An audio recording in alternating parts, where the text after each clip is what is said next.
Hello.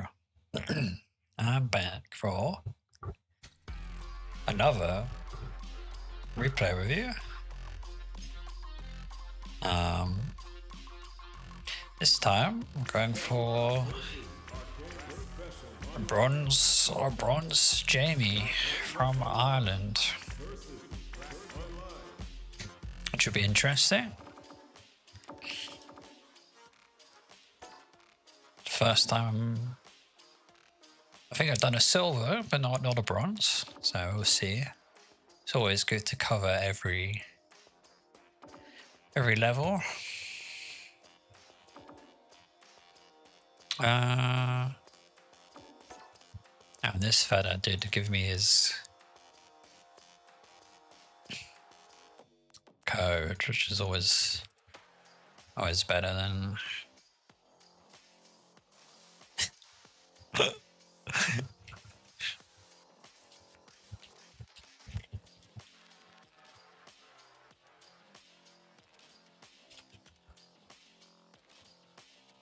double review today. Use a code. You know what?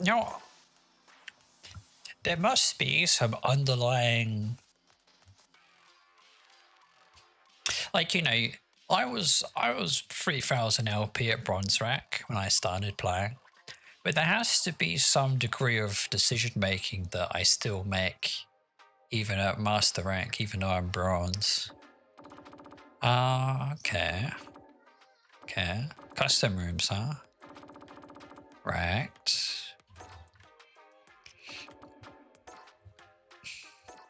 How much rank does this guy play?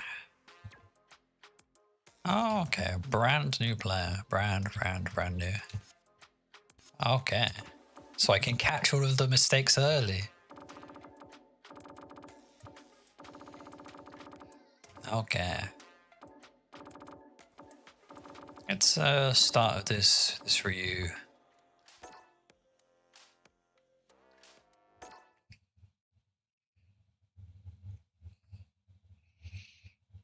And Axis, if you're here, you know, ask questions. Ask questions while you can, because it'll be better to do it here than, you know, if I was to follow up in Discord, I'd be like, I can just show you. I can just show you what to do.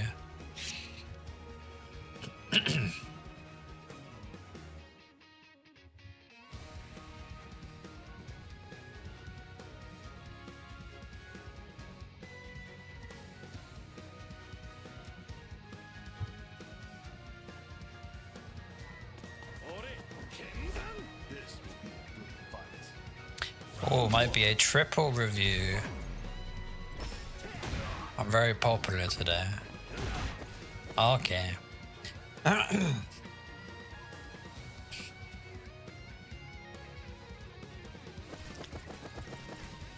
So the first thing, so you're walking forward, which is great. Oh my god. So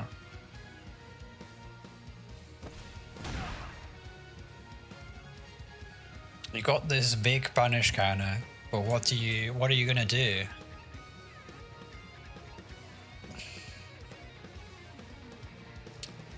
Alright.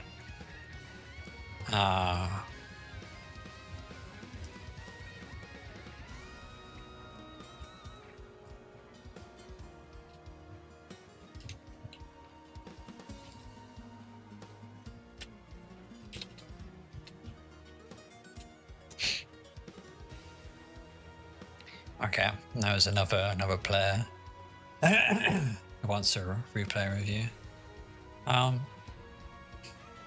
So I'll show you the easiest thing to do. Oh, I'll show you like the optimal. So right here, all you have to do, just maybe you have to dash forward.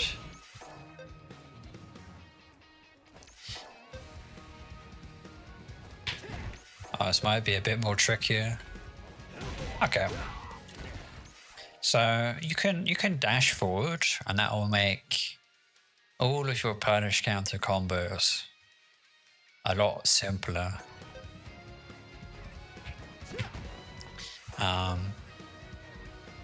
Yeah, you can just go for a sweep here, that would be good. And then like the optimal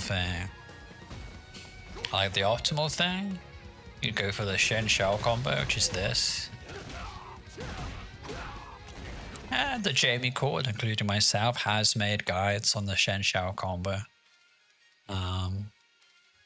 But I can tell you that the only thing you need to worry about is the timing of 5 HP. You have to do like that's part 1, and then part 2 is you do the manual timing of 5 HP. But the jump heavy kick, you just smash this out. This is you just smash this out straight away. And then you wait a little bit. You wait a tiny bit, and then 5 HP, sweep, drink. That's all there is to it. Relatively easy combo. It's just getting the hang of the timing is all you need to do.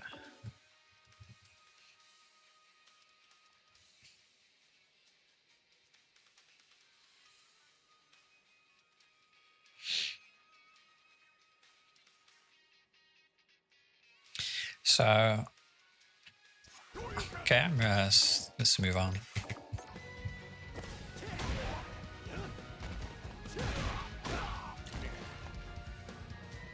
Yeah, you want to be careful when you throw out the sweep. It might seem very tempting.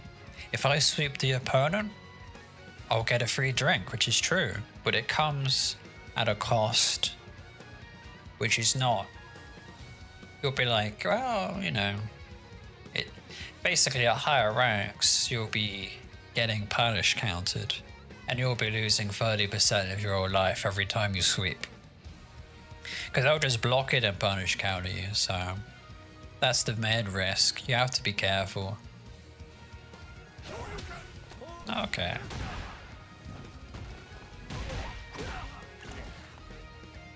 So one thing to do at this rank, that's probably the best thing, is just doing nothing. You just kind of chill. Just do nothing.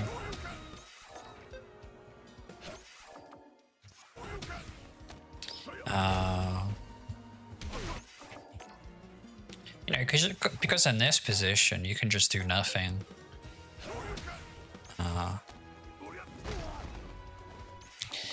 Seems I have to wind back the replay review a little bit more.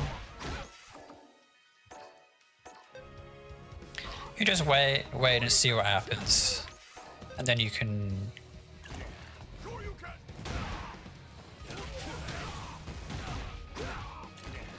dash forward, 2 HP, OD palm, sweep drink. That would be one of your goals. OD palm, sweep drink. If you can do that, you'll have a decent Jamie.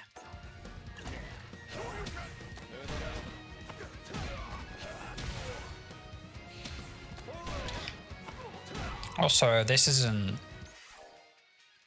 the best palm.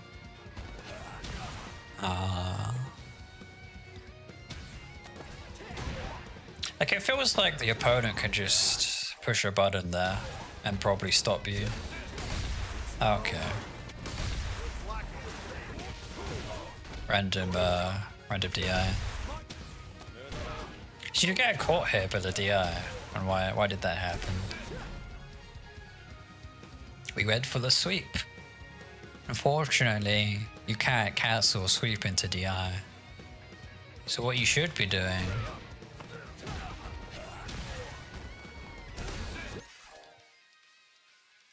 you went for the safe jump, which is good, but just make sure that you go for 2 HP instead of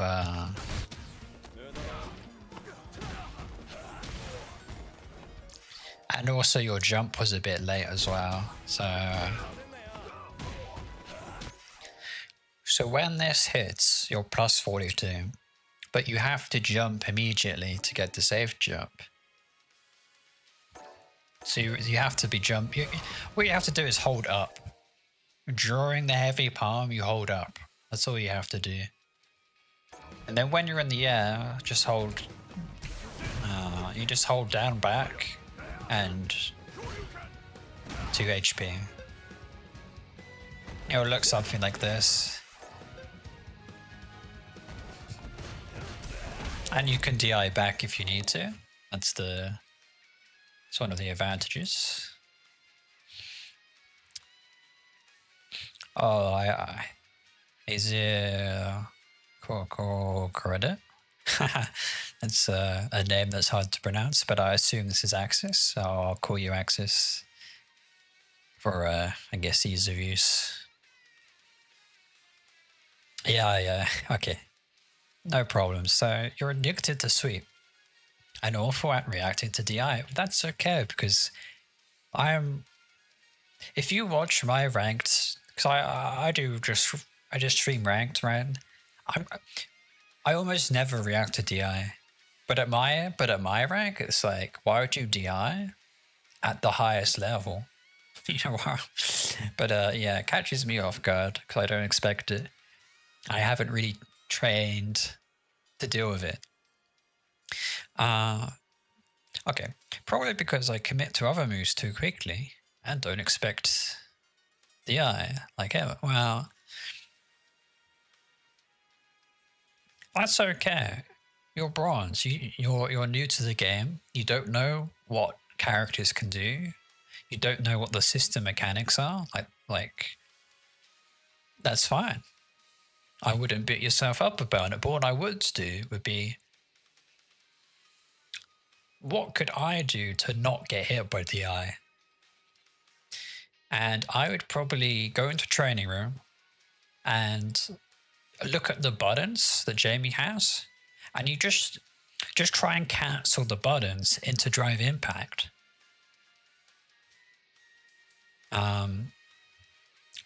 Like you can't cancel standing medium punch into DI. You can't cancel sweep into DI, but you can cancel everything else into DI. So the buttons that you can cancel DI into are safe to DI. So that's what you should press when you don't know what the opponent's going to do, because they could DI, but you're pressing a button that's safe to it. So that would be my advice. Would be, well, you know, just now. Fortunately, Jamie, I think only his standing medium punch is the only thing that can't be cancelled into DI. So, well, and some other buttons, but yeah, Jamie's quite fortunate. He has a lot of cancelable normals. I guess his overhead can't be cancelled into DI.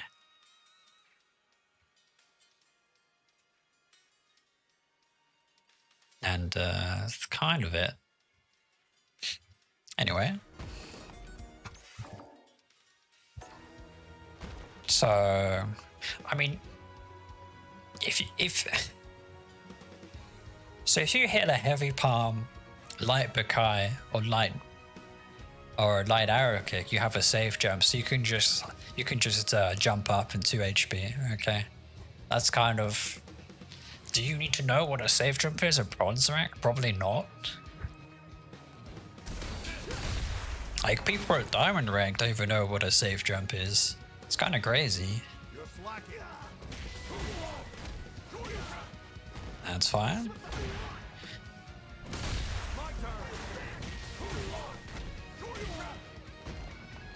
So you want to be careful when you try and throw.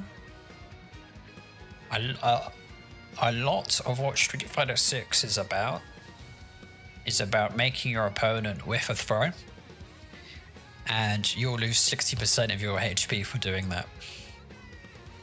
So you want to be, I mean, maybe not in this instance because your opponent doesn't have their super right through, but generally there's a lot of risk with going for a throw, so I'm just pointing it out. You know, it's a bit risky. And that's, well, you know, it's okay to take risks. you'll learn the lessons quicker, you know, if you get your ass beat.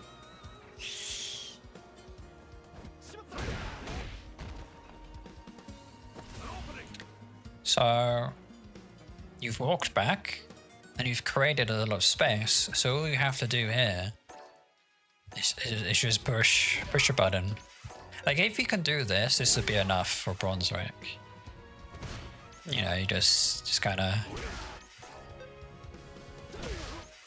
Okay, maybe.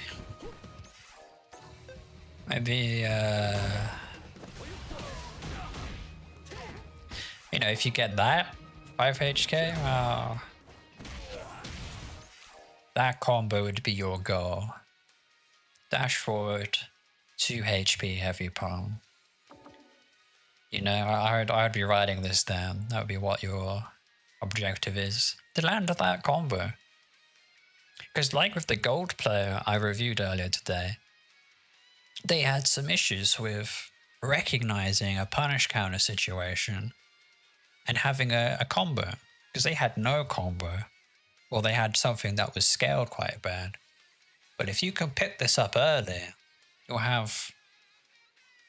have that problem. Because you'll just autopilot into, you know, 2 HP, whatever combo. Because you can round into pretty much anything, which is great.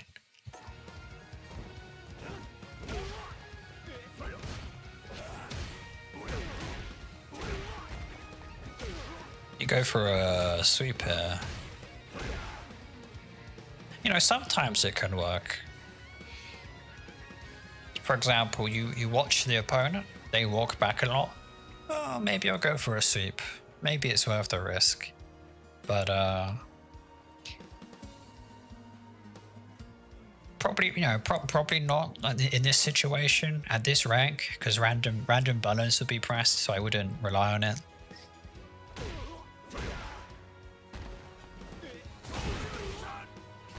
That's fine. Okay. So in this situation, you need to learn to parry this. So, you know, you just hold parry.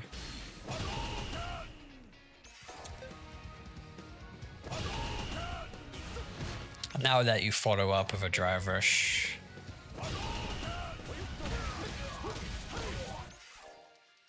so you hold parry, and then you dash forward whilst holding parry. That will give you a drive rush. You know, but the advantage is you're parrying, and then you can exit the parry with a drive rush and get this punish counter. So, I mean, you know, in this case, what you'd aim for is drive rush 5 HP punish counter, and you can sweep off that. You're plus enough to do that.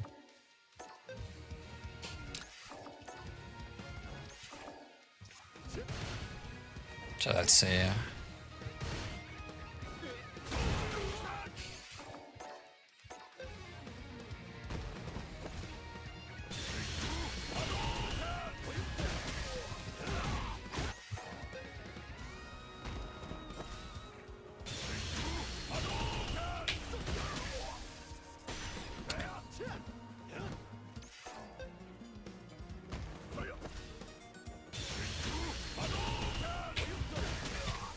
There we go. That would be pretty good. Or you can go for, you know, maybe something a bit greedier.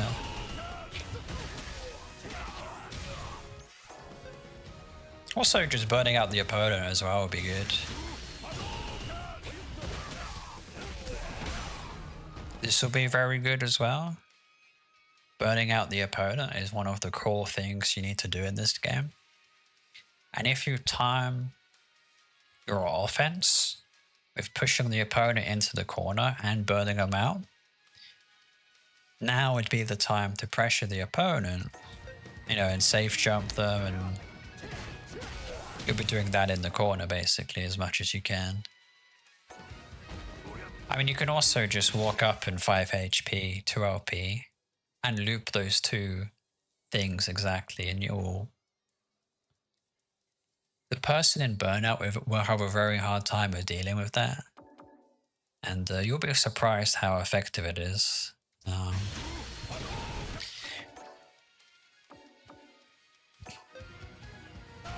So it'll be this. If you get the opponent into burnout and you do 5 HP to RP, you'll... How does a burning amount work? Well, okay, so there's these green bars here, and you have 6 green bars. This is your drive meter, and OD moves costs drive meter.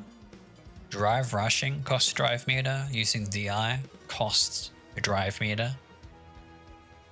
If you block without parrying, you will also lose drive meter. And the opponent will be burnt out when they have spent the 6 bars of drive bars. And during burnout, you can't spend any drive meter, which means most characters don't have a reversal. They have some limited options, which means you can just go crazy. You can just do whatever you want, and your opponent just has to kind of survive, and they have to put up with it. That's kind of so when the opponent goes into burnout,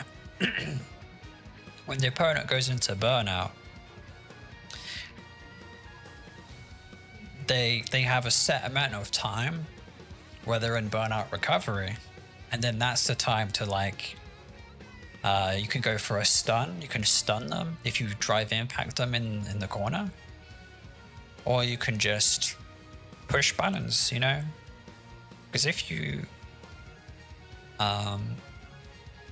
push buttons, you'll be more plus, which means it's always your turn, so you can keep pushing buttons without any consequence.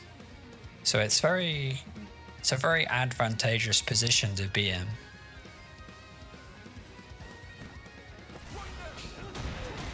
Very nice. Okay, so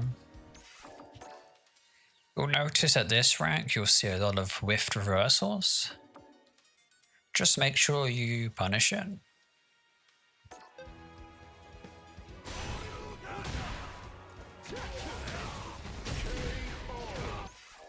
And you can end with a sweep Drake or SA1. I think at bronze level, ending with an SA1 might be difficult. You know, the super inputs are not so easy when you're a beginner. But it's just something to practice in the training room. Just inputting the supers. Double quarter circle forward, punch, kick, and in a particular direction. Well, you quarter circle back, left, or right, depending on which super you want. Makes a lot of sense. Great.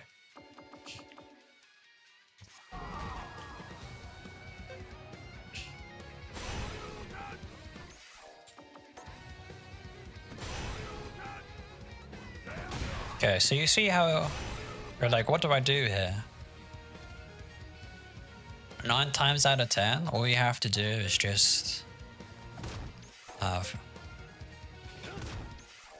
I guess I messed up the timing. You see how there was like that? There was a screen shake. There was... The opponent gets put into a juggle state, which means you can follow up with another button for free. Which means you get lots of damage. So make sure you press standing heavy kick a lot.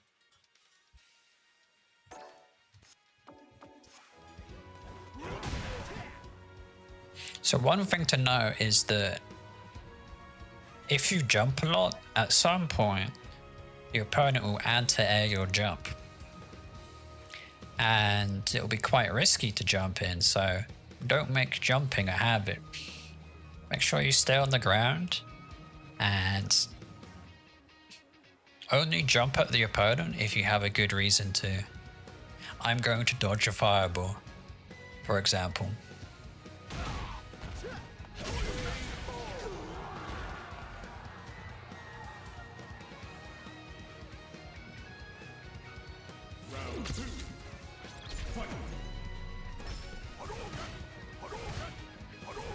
Okay, so what you should be doing here is just tapping parry.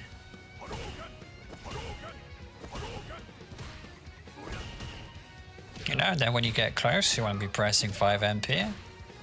That's the goal. And why do you want to parry? Because we don't lose our drive meter, which we want to keep. We want to keep our drive meter topped up, so that when we get a punish counter situation, which is what I showed you before, we can actually spend this resource we're saving. And if you spend it during a punish counter, that's the best time to spend your resources. That's what you're waiting for.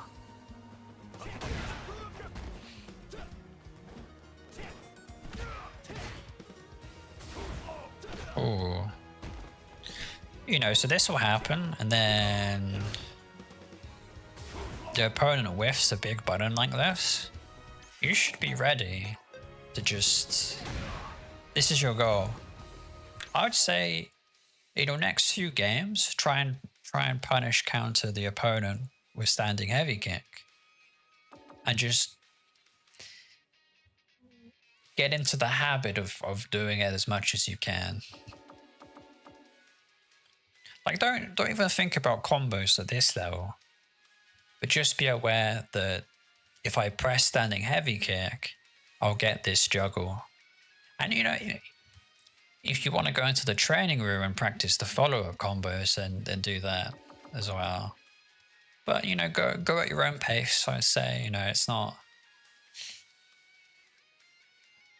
I came to Street Fighter 6 from Guilty Gear Strive, but there was still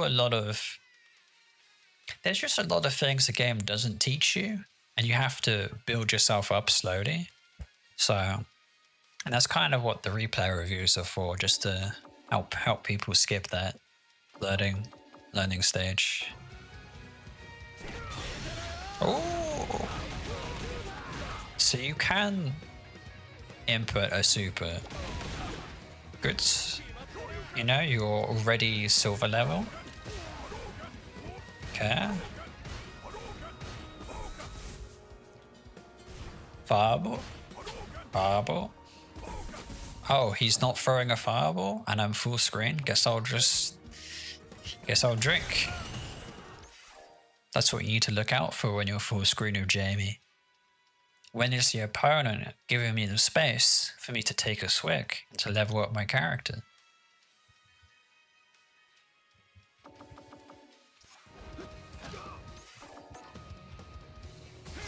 This is something to be aware of. Not really something I can teach you. You just take a risk, and sometimes it pays off. Jamie kind of has to take risks to drink. It's what makes the character fun to watch, I suppose. Okay, this is something to work on. Is that if the opponent jumps at you, you have your light arrow kick ready, which is forward, down, forward, and a kick. That'll give you a light arrow kick. So, it won't be easy, but you can.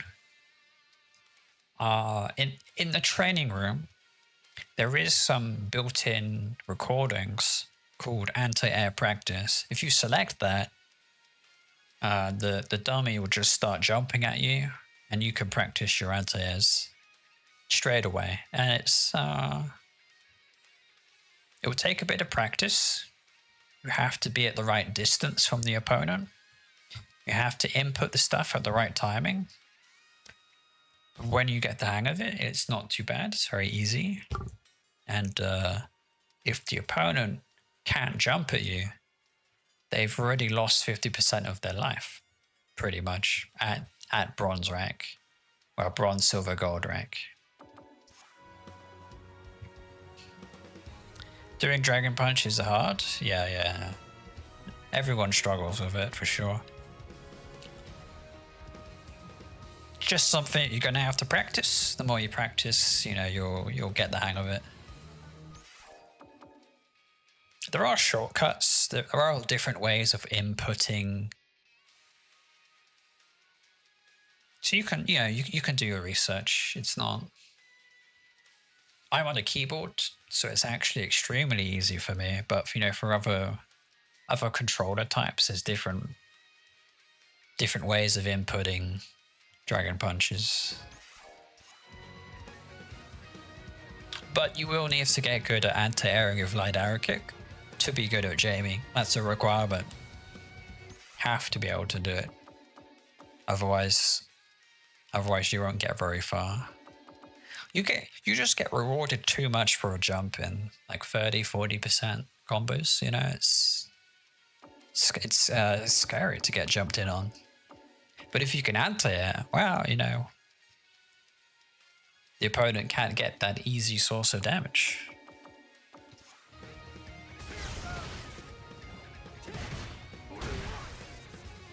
You press sweep and you got punish counted. This is the risk. Just...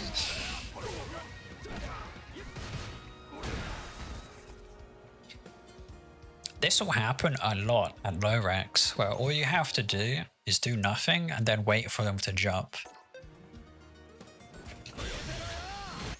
And you can anti-air. And if you can't do that, you could just press 2 HP. This will be good enough. Yeah. Just make sure the opponent doesn't do this vertical jump, neutral jump stuff, because it's fake basically. It's not pressure that you should be scared of. Crouching heavy punch. You saw a shortcut for 3k. So I'm on a keyboard, which, you could say that's levelless. It's the same thing. So I just have the arrow keys. I have the arrow keys, and then QWER is where I have my other hand, and that's just how I play.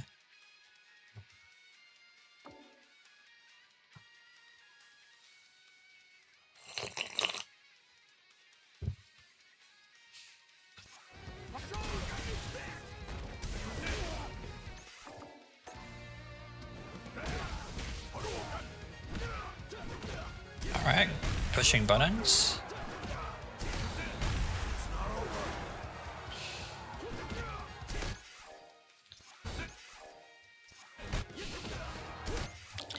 I think you could have... Yeah. Counter DI? So you can cancel moves into DI. So that was 5MK DI. So... And then after that, it's just 2 HP heavy palm. If you're not in range, you have to dash forward first. But that doesn't happen that often.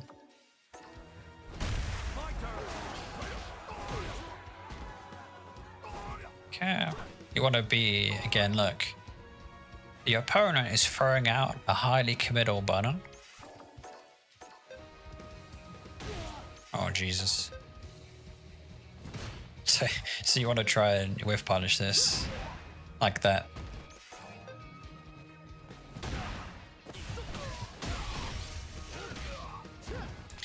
If you don't get that,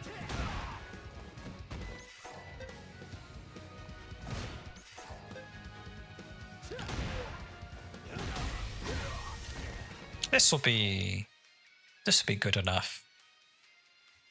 Punish counter, dash forward, sweep drink will be good. 2 HP heavy palm was also good.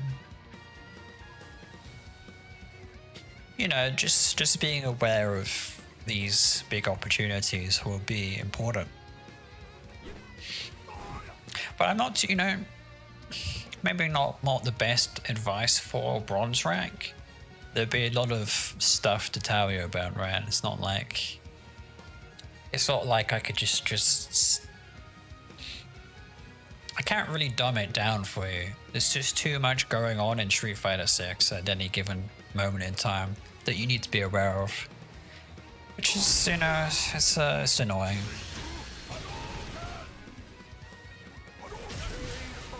That's okay.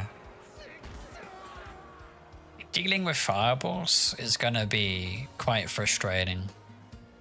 So get used to it, because Jamie doesn't have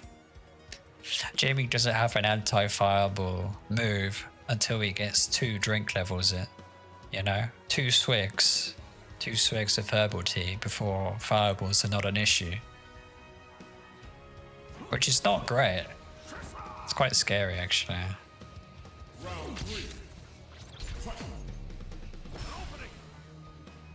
So this Ryu is drive rushing at you, and all you have to do is just press your favorite button. Doesn't matter. Wow, it doesn't matter. You got to press a relatively fast button. Yeah, you just push a button. I mean, you can sweep if you're brave. If you want to take a risk, it's an okay time to sweep.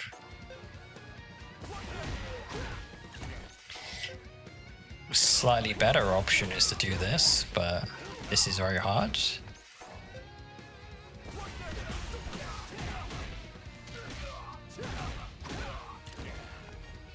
Yeah, that would be the best option. Shen Shao combo is what it's called. Okay. I mean, this is what happens when you throw out buttons. Sometimes you're going to be late, but you got the punch counter throw, which is quite good. Okay, you just pressed the wrong button here.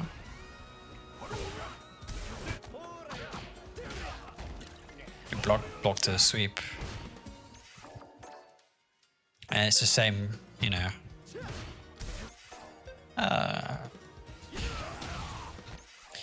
You just. I guess it's. I guess you press a kick here. That'll be okay.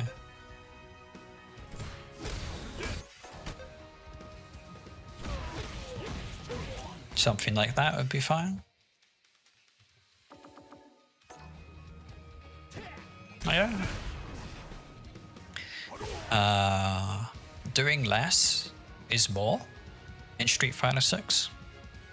Optimal combos do more damage if you do less stuff in the combo. The more stuff you do, more drive rushes, it adds your scaling. So every consecutive hit will actually lower your damage. That's what this percentage is. Next to the damage numbers, there's a percentage.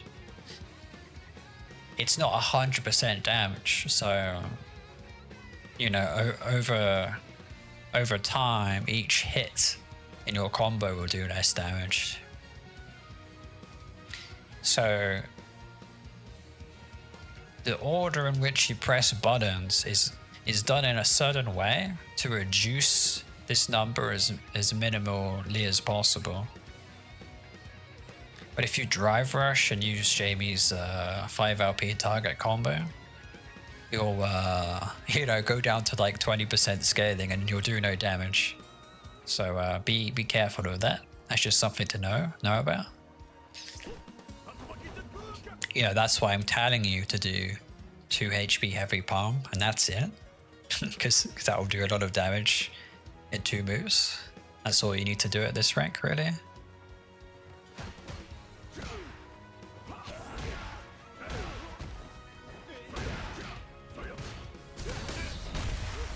Yep. Just gotta be careful when you're throwing out a sweep. Okay.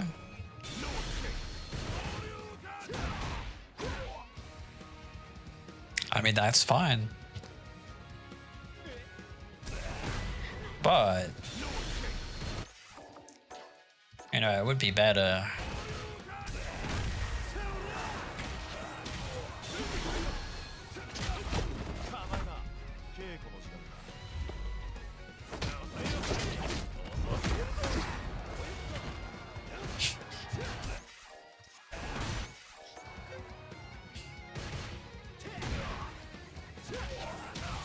That would be good as well, you know?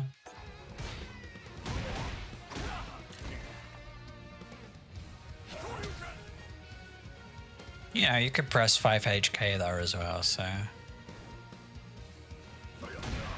There we go. 5HK, you know? You just gotta keep pressing 5HK. It actually got buffed. The 5HK, the standing heavy kick, this roundhouse move, it got buffed. It's gonna be a lot easier to punish counter than it was last patch.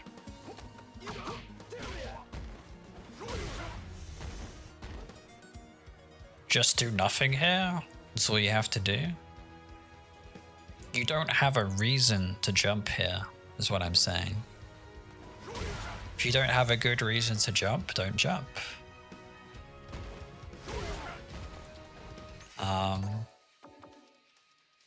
If you have a safe jump, you know, like...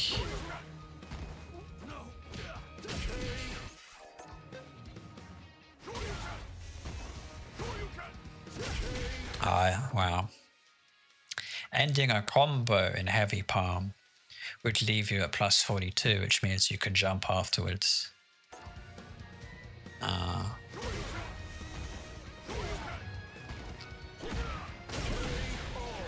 guess I have to go into training room.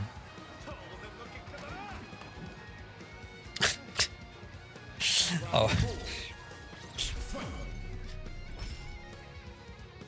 Where did you learn to draw a masterpiece like this, Jamie? I went to university for a few years. I studied game art. And after all of that toil, I gained the ability to draw portraits of Jamie Sue in paint. And that's what my student debt was all worth. Also, I'm not a very I'm not a very serious person, so I kind of look at it and I go, well, that's good enough. It was actually funny. There was someone who was like, they came into my stream and they were like, oh, do you need art for your stream? And I was like, no, I do it myself. And it's like this horrific art in paint. And they were trying to convince me that they could do some better artwork than what, you know. And I was like, I'm happy with what I got, you know. It's going to be a hard sell to like. Yeah, it was quite funny. Yeah, they didn't come back to the stream. Thank you. You know, it doesn't matter. So I actually do art seriously. If you know the Guilty Gear art style, the 3D models, I actually do that. So I do have plans to model Jamie, you know, like a Guilty Gear character, like just the 3D anime, right? That's, well, when I've moved some other projects out of the way, then you know, it's Jamie time. Wow, I was actually I did a little bit of work on it, but I gotta spend a bit of extra time making sure Jamie's perfect. Hey Hyoga, welcome back.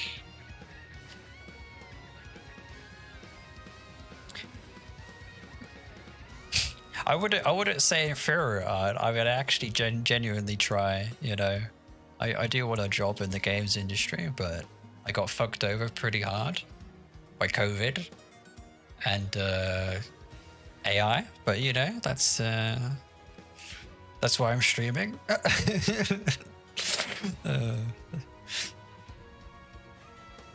Oh yeah, like,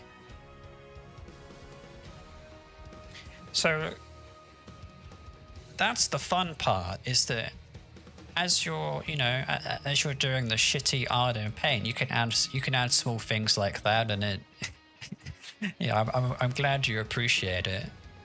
It's because that's really what good art is. It's not about the quality. It's about the the communication. You're telling a joke to someone. You're expressing yourself. It doesn't matter if the art is shit or not. Like look at the art of One Punch Man. That was good enough to make a manga and anime from. So I think as long as your intent shines through, that can be a very strong selling point of your art. And it's the same thing in fighting games. If you have very good intent of what you observe the opponent, and then you can make a plan from what they want to do, or you can look at you look at yourself, and if you know what you want, you'll have a very easy time of improving. You'll be like, this is how I want to play, and you build a plan around it. And then at some point, when you get to my level, you'll be like, hang on a second, this is all wrong. I'm playing like an idiot. And that's a hard pill to swallow, but it's kind of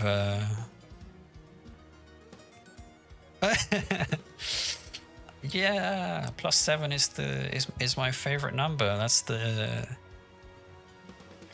command grab, right? That's the command grab +3. So yeah, there's lots of small Easter eggs, oh yeah, that's the other thing I enjoy of art. The longer you spend looking at some good art, the more it has to tell you, the more interesting nuances, and you can. There's lots of information packed into my little shitty Jamie art, but if you look for it, you'll see it, and that's why it's fun. Perhaps that's the value of art, isn't it? Seeing how much information you can put into an image.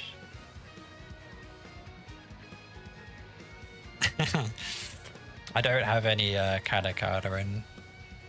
I mean, maybe I could squeeze in like a Japanese pun. I'm very fond of Japanese puns.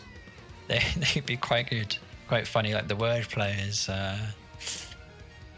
or like the double meanings is why it's funny, because of how you. Yeah. Anyway. Oh, you like the shoes, Yoga? Yeah. See, there is an art to it. Like you can't. You have to draw it in a bad way, but you also have to draw it in a way where it's funny. And you can only do that in one take. This is a one-take artwork. And if you do it in more than one take, and if you start fixing your mistakes, that's when this art style loses some of its charm. You got to leave the mistakes in. That's what makes the art good. Okay, that's the secret. Don't fix the mistakes. That's where all of the personality, charm, and soul is. Anyway. On your head, mate. Overhead.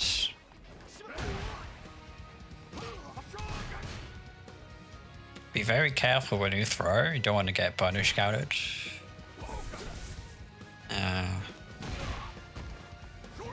Okay. Alright, I've seen enough here. It's pretty much he whiffs something huge, and then you don't get any reward for it, so there's not too much more to say here. I need to look at a different archetype, I think. It's time to move on. Because I wouldn't say I can teach you, like at this rank, like I can teach you anything cool with Jamie. I can tell you what to do, but it would be very hard. But we can look at some matchups. Okay, that's awesome. This will be good. This matchup will definitely teach you how to block. So Dalsum outranges you, which means you have to walk forward, block, walk forward, block, walk forward, block. And you've got to Get into the habit of doing that. Now you can't dash block like in a good game, like Uni 2, but you know, walking forward and blocking is the closest thing, I suppose. There's also some other cheeky things you can do in this matchup that a more lazy Dawson player would fall prey to, but I'll show you that if it comes up, which it might well do. Like there's a round start option and then you can counter it with some things, so.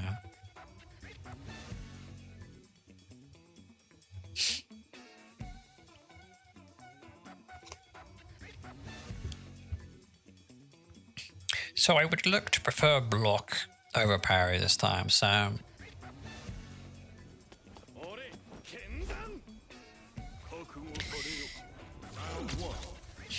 Ideally you parry everything. But the problem is, if you whiff a parry, you go into recovery, like as if you whiffed a move. And it's the same as whiffing a heavy move. It's like 30, 40 frames of recovery, a parry. Which means when there's lots of bullshit on the screen, you kind of just want to block because you don't know how often you'll get hit by something. So you want to parry sometimes, but not all the time, I guess, is the best answer. Wow. This is so funny. You literally just tap down and you duck this move. Crazy. This is like Goku Alpha Instinct, you know? You just dodge this barely. Like, look at this. It's ridiculous. Anyway. But you could do like, there we go. Punish counter.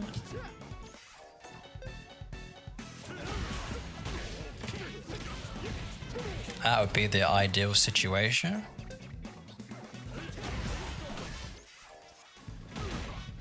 Maybe something like that. You could do whatever you want with a drive rush cancel. So the difference between a drive rush cancel and just a raw drive rush is that it costs 3 bars. And you're cancelling a move into dry rush, so there's no recovery. And it's very, very, very strong, so. Well, it's strong, but it also costs a lot of resources to do it, so. Should you do it all the time? Not really. Definitely feel that too. It's hard to differentiate. Yeah, okay. Guess, yeah, okay, so Dalsim can, like, if you imagine his buttons are like flying out over here, there's a hurt box, right? It's not like you can't hit. So Dalsim has range, but that range is also where he can get hit as well. So, you know, it's not. Dalsim is not safe, even though he's poking you. So, you know, you can whiff punish Dalsim the same way you can whiff punish other characters. Well, Street Fighter 6 is a very homogenized game. One punish will work on every character in the game the same way. And maybe if this was an older game, there'll be Dalsim specific punishes, but there isn't, which is very good for, you know, a bronze level player who probably doesn't have the game sense and the game knowledge to have a different punish counter for each character. That'd be way too hard.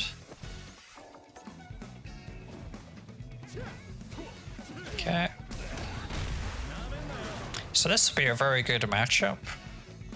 Sweep drink here would be good. Okay. You went for 2 HP, so. You know, the next best thing would just be to cancel that 2 HP into a heavy palm. Take a drink. That would be the best situation.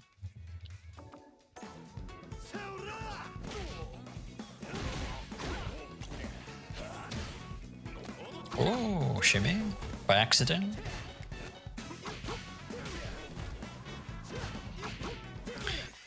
So after a forward throw, you have a few different options. You can hold forward. You can hold.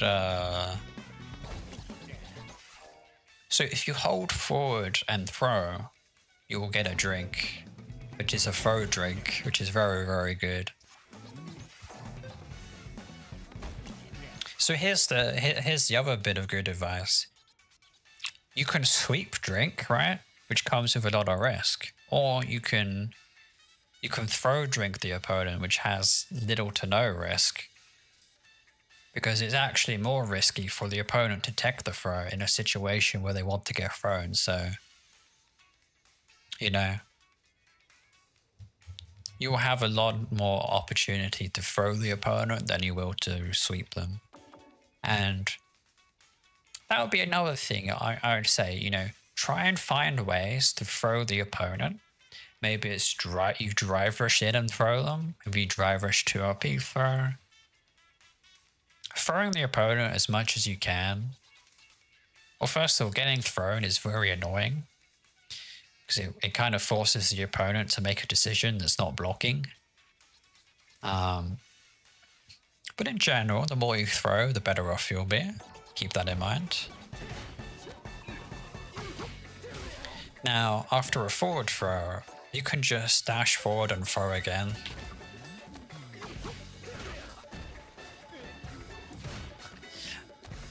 You know, you can just keep doing this. And I would recommend that you keep throw looping the opponent. And there's a very good chance at this rank they don't know how to deal with it.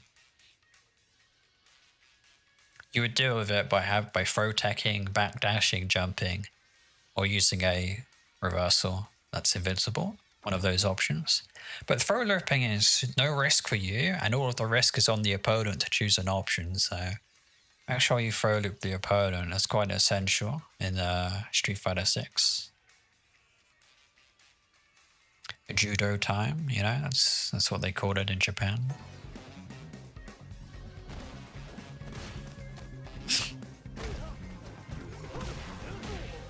And they called a safe jump a scam jump because the opponent gets scammed. It's very funny. Wow, when you understand the meaning of it, it's yeah.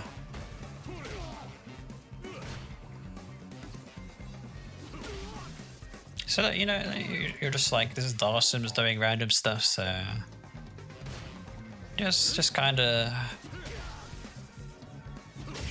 I mean, it's not easy. It's not easy, but it's kind of what you have to do.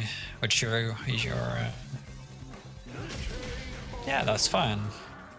You go for a jump when you're in range. Good job. That's a time. That's a point in time where if you were to take that risk, you might get a punish counter combo, which is worth the investment. It's worth the risk.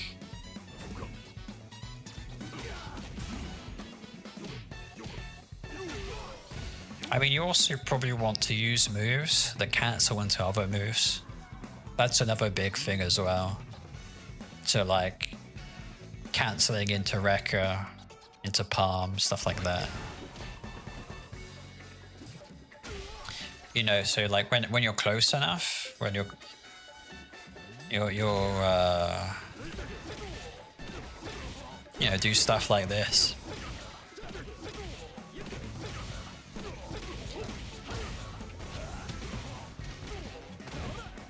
It's very strong. I'd recommend doing that as well. Or like just being in the range where you could do 2MK, you know, medium kick, crouching medium kick into Rekka. I use medium punch Rekka, but you know, it doesn't matter. Doesn't really matter which one you use.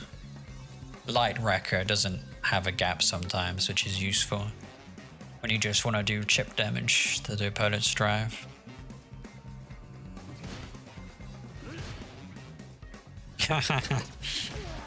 Yeah, okay.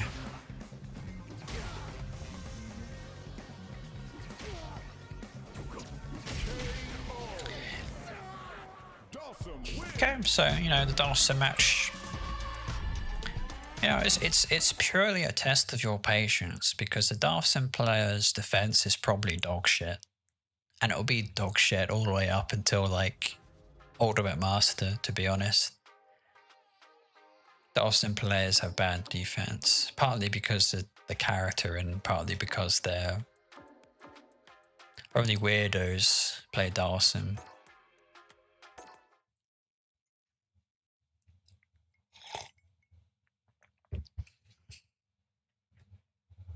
Like, why would you play a hard character in Street Fighter 6? Dawson is pretty hard. You know, he's got some interesting combos that are not too much manual timing for my tastes, but you know, it is fun. I guess the set play is fun. Okay, whiff a sweep. Don't whiff sweep. Write that down. I'm never gonna whiff sweep again. That will get you to silver rank instantly. I mean, generally, whiffing buttons is bad, so if you actually hit the opponent... So it'd be like, only push buttons when you're in range to hit the opponent.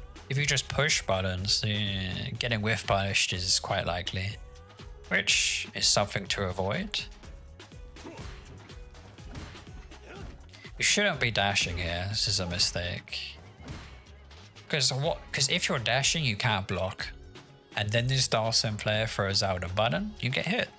So unfortunately, you have to be patient and you have to walk forward and block.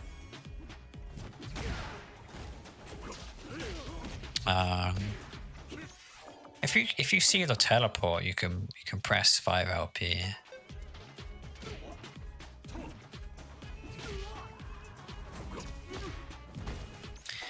And depending on the range, you'll get a nice sweep drink that way. So that's an exaggeration, you know. Like it's a good goal to aim for, but you know, there's no strict rules of what you should and shouldn't do. Because my goal isn't to tell you how to play or what to do. You know, have fun. Play the game how you want to play, but it's more of my job just to make you aware of like, here's the consequences, or here's the, you know, here's where you can cash out for some big reward. That's what I want to do, you know. And then it's up to you how you navigate the Street Fighter 6 environment. It's kind of up to you and what you want to do.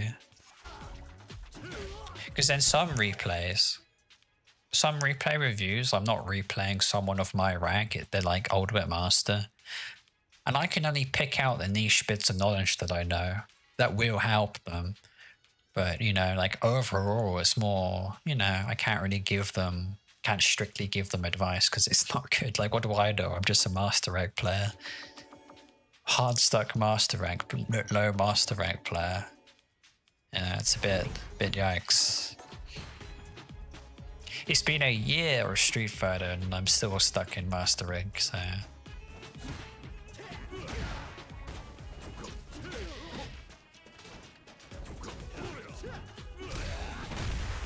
Very nice.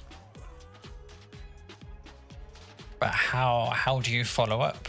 That's the important part. It's easy to gamble, it's easy to take the risk. But now that now that things have worked out, are you prepared for the follow-up? Okay, you got something. Good job. That's all you need at bronze rank.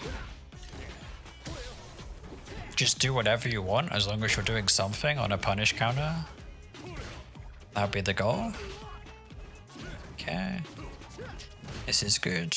Do random stuff. Oh, punish counter. Good job. Nice. That is possible. just have to dash forward first.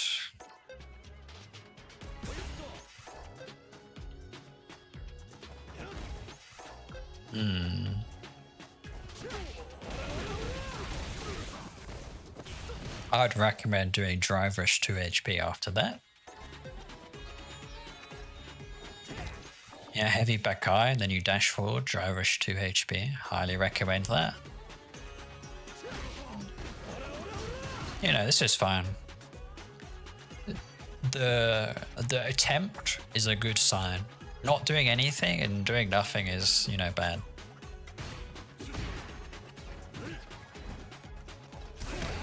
Another thing you should avoid doing is jumping back, like, because what would be better?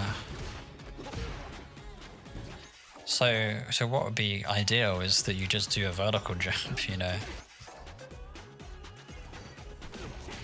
Or you do that.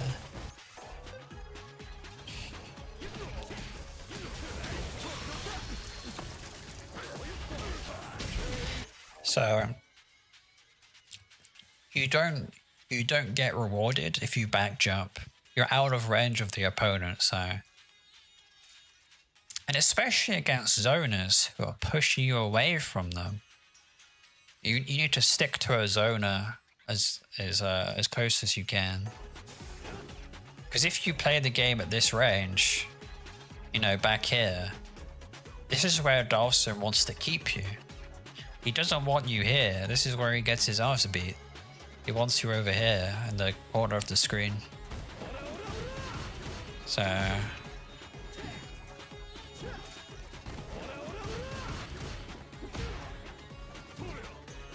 think you had a punish counter here as well. Yeah. Big damage missed, but that's okay. I'm not gonna comment on that as a bronze rank. Can't really. It's not really the point of where the good advice lies, right? Is, you know, when a bronze rank, there's bigger problems, which is. Okay, how do you follow up? Okay, you know.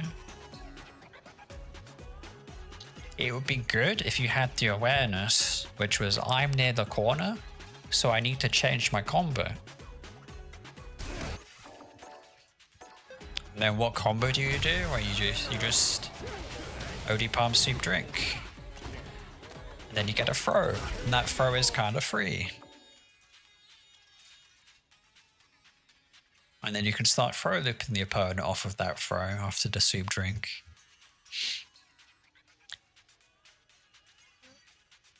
Time for you to get a VOD reviewed. You know, that would be really nice. That's my grand plan. It's to get my own replay review. That would be good. That would be very good. Like I've asked people in the Jamiecoord, you know, DJs help me out, but it's not easy to get the opinion of an Ultimate Master player. There's not that many of them that exist in the world, you know, unless you're like networking, going to tournaments, you know, and actually meeting people. So, you know, this is my version of networking and helping people, and maybe I'll get some help myself. That'd be nice, but I'm not going to ask for it because it's, you know, people have to give up their time to coach me, and you know, people should be paid for that advice. It's like, a highly skilled person is going to help me out for free? Ooh, I don't know about that. You could say the lower the rank, the more advice they give. The higher rank, the higher the rank, the less advice. Then they'll say stuff like, do nothing. And you'll be like, what? That might just be the best advice they'll ever give you.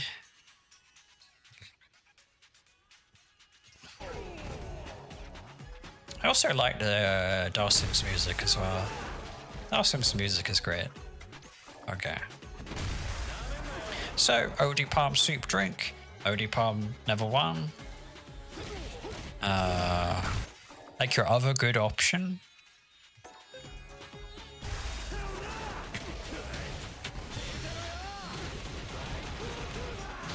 You know, it's so good. There's so much damage it kills the opponent here, so. And that's something at higher ranks Jamie struggle with, is that they can kill the opponent, but they don't go for the lethal combo. They don't go for lethal, so that's something to be aware of, is that the ultimate goal to get better is to, one, push the opponent to the corner and burn them out. And then when they're in the corner, try and kill them with the minimum amount of interactions. You don't want to kill them in 10 interactions. You want to kill them in maybe 3. 2 is like super optimal, but that's extremely rare. You'll need SA3 for that, and you'll need the opponent to like get punished counter twice back to back. But it's possible. Other characters can do it better than Jamie can. But realistically, it's like maybe 4 or 5 interactions. That's hitting the opponent, you pushing a button, you know, that you can. With how Oki works and how you push the opponent around on the screen, you can put people into constantly bad situations where they have to guess, and then, you know, that's where they make unforced errors, which is where you know, get the most reward, which is what you should be aiming to do as, you know, a general game plan.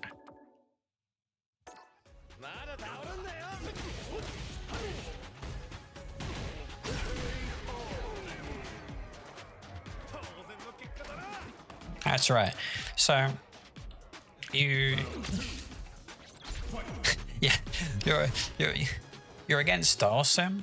You spend all the time to close the distance and then you jump back. Yeah. It sounds a bit silly, doesn't it? So, but that's the other thing. Let's say it's not a Dalsim. Screen space, your position on the screen is a resource to spend, right? Because you can always walk back to remove pressure, and you can spend this screen space by walking forward. Or, well, you know, basically, you know, depending on your space relative to the corner and where the opponent is, the opponent will make different decisions if they're mid-screen or near the corner. The opponents are more likely to jump or DI near the corner. They're less likely to happen mid-screen. That's something that you'll naturally pick up on. But I mean, I've gone over 2 huge topics there. Very, very broadly, you know, big paintbrush strokes. Probably not very helpful right now. Wow. You'll probably watch this back in a year when you're master rank and be like, oh yeah, makes sense. Okay. You have better reward. You know, like, not something you should worry about. Well, ask yourself this question: am I going to main Jamie? If it's yes, learn this combo now. If it's no, not so important to learn this. But this is the Shen Chao combo.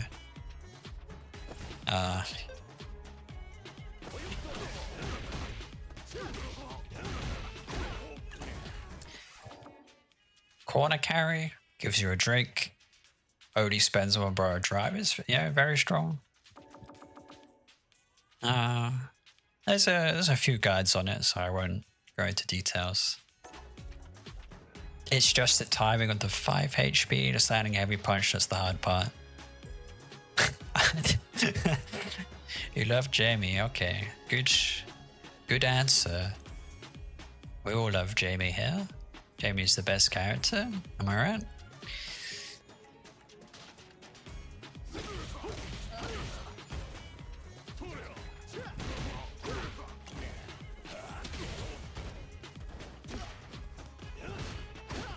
Yeah, you could go for a jump heavy kick. This one's very good.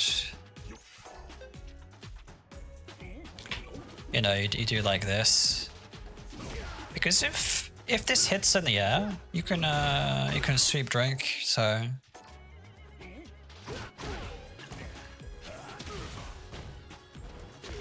So right there, you know, you're like, I'm gonna jump, and the opponent's gonna jump, so you can. Or wouldn't this be good? And then you can throw them. But you throw teched, like, oh, this guy likes throw teching, so you'll do this. And then, okay, things are.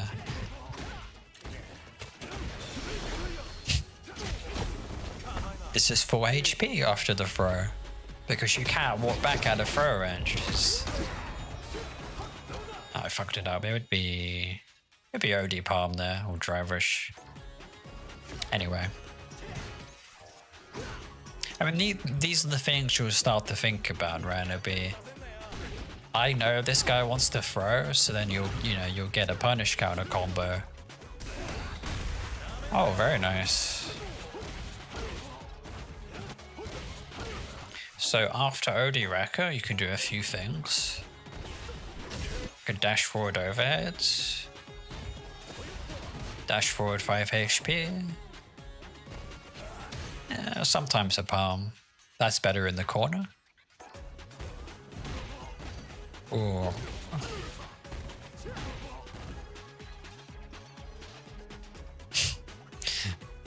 It's a very greedy sweep. Oh yeah, I wouldn't. You do have a dive kick, by the way. Which is quite good against Dalsim.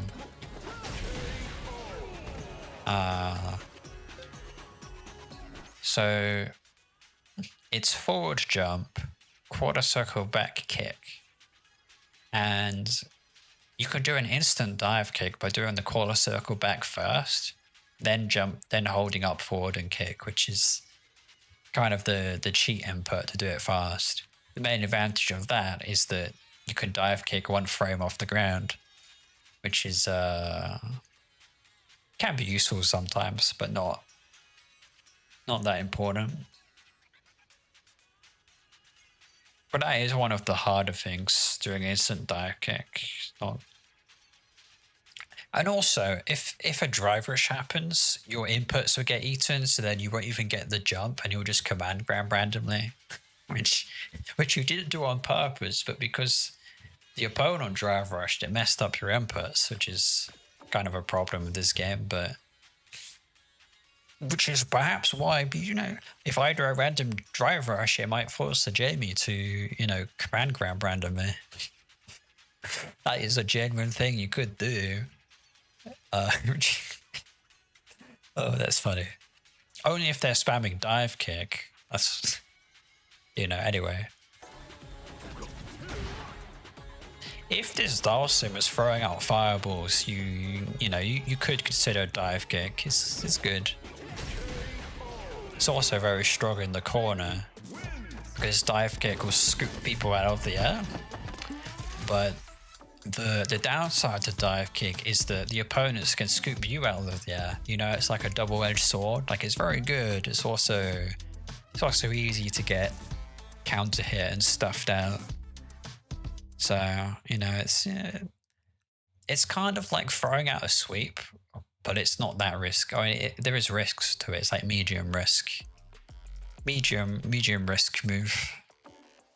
Okay, that's a Dalsim done. Let's have a look at this one on. Then we'll have a look at the other feather, I guess. I don't know if their Discord is the same. It's TeborTan. This gentleman.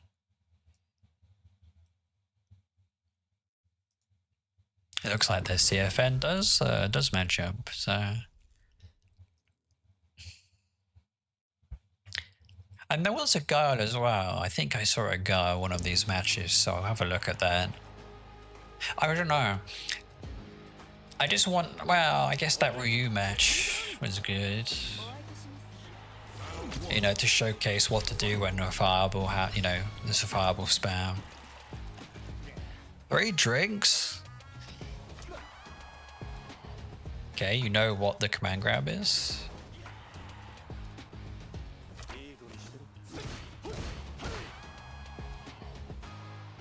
Oh, this is, what's going on here?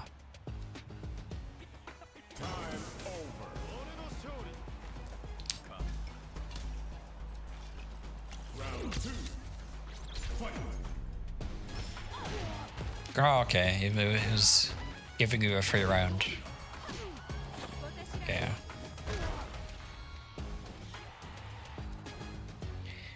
Okay. I mean, look, this is do nothing gameplay. Make a decision. Are you drinking or are you drive rushing in? Pick one. This is do nothing gameplay. This isn't helpful. This will. Because what if the opponent just walks at you? You know, this is you know, you have a non cannot do anything to stop you from drinking, so you should drink.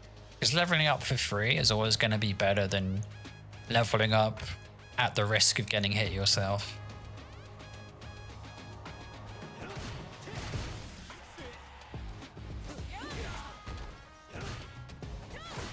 Oh, it's the same as the Ryu? Oh, okay. Okay. So a friendly match. Okay. Not look. Pay attention to this pattern. The opponent sweeps me, and then they do a neutral jump. They just jump here. So you should just do nothing and wait for it, and take your free anti-air. And after you light arrow kick, dash forward 2 times and go for a throw. It's a reasonably strong setup. Well, I mean, there's better setups, but this setup is auto-timed and it's pretty good. It's good enough to work at this rank and all the way up to master rank. So a medium arrow kick with a manually timed throw would be better because you have the option to shimmy, but not too important really. Just know that that would be the better option. Could you know, Manon might have blocked that, and that would be punish counter. Okay, nice throw. How do you punish this? You know, you have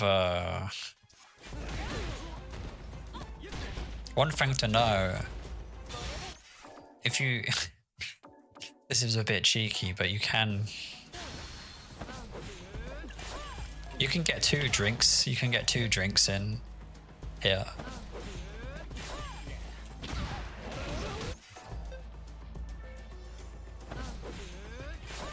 Maybe even kill. Hang on, I need my 2 drinks.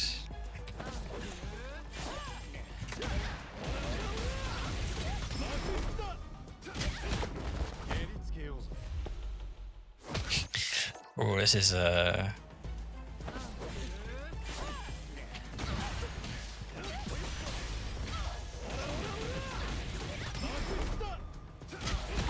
it's a lot of damage.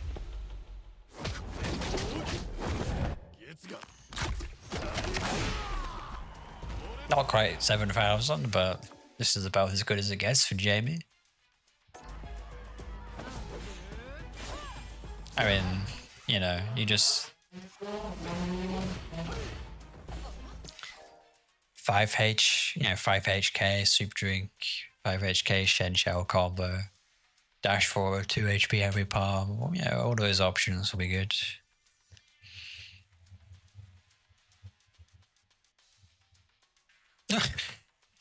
I mean, okay.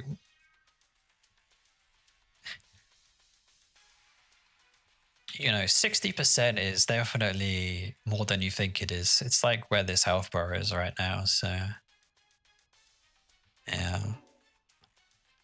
Well, that's the thing, you know, if the opponent whiffs a reversal and they give you a free punish counter, it means you can start the combo with the best scaling possible, which means you'll max out your damage. And in the corner, you can link different types of moves together that you otherwise normally couldn't, which means that you can extend your combo in more efficient and more damaging ways, so you get even more damage. So yeah, you definitely could kill in some of these situations if you're prepared for it. The key part is I'm prepared for the optimal max damage, punish counter combo. At bronze rank, not that important.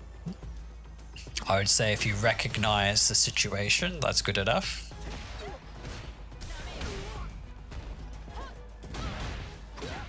Okay, gambling on a sweep. Whatever,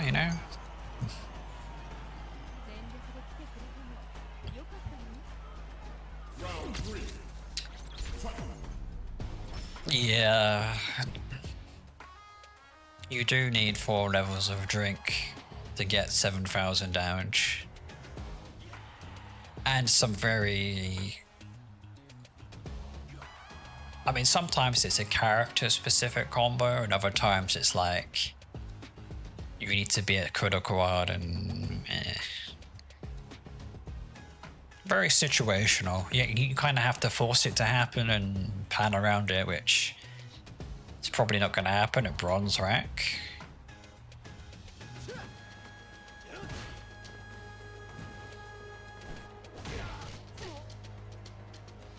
I mean, that could be an anti-air, get your drink in. Oh yeah. So if you hold down drink, you can drink, and there's 2. Just so you know, there's 2 different types of SA1. There's an SA1 with a drink ender, and then there's just the full SA1. So you can actually... you can get a drink as part of the SA1. It's good. You should do that. And that would be better than drinking here. Okay.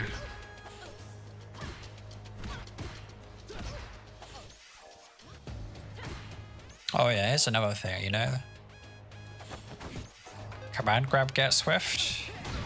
That's a punish counter. But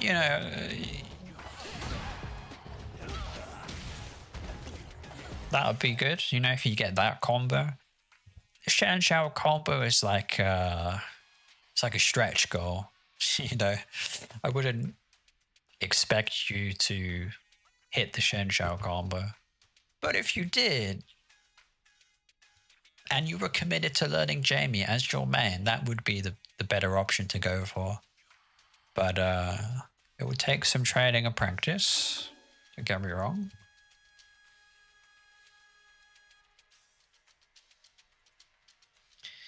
I'm playing on a keyboard.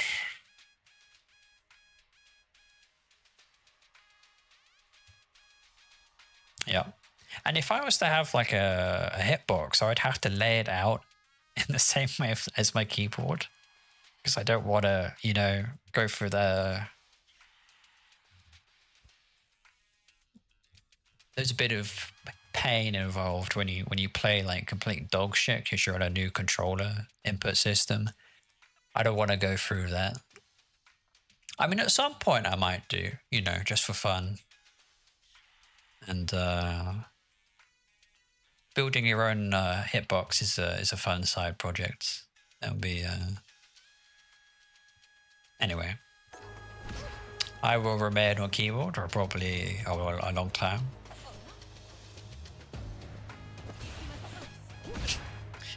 So the opponent whiffs command grab in my face. I need to get a punish counter. That's what you should be thinking about.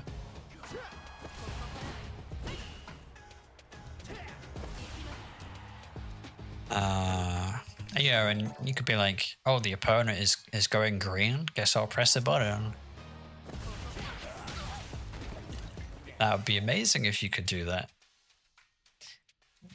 Oh, the opponent is jumping at me? Guess I'll use light arrow kick. You do have to train yourself to have these pre-planned reactions to some common things in the game. It's not like you'll just be able to do these things and react to them. Yeah, you need to... You could say it's planning ahead, but you need to have these things. You're like, oh, if this happens, I'll be ready with this. If X happens, I'll do Y. That'll free up a lot of mental space for you to think about other things that are a bit more important.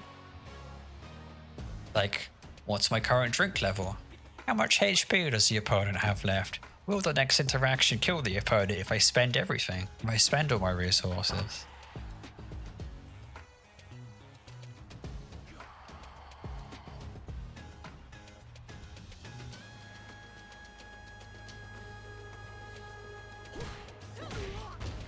Okay, could have blocked that sweep, but you know, stuff happens. Oh, here's a good thing. So when you're near the corner, you can like kind of just wait, see what happens, and then you know get some big reward.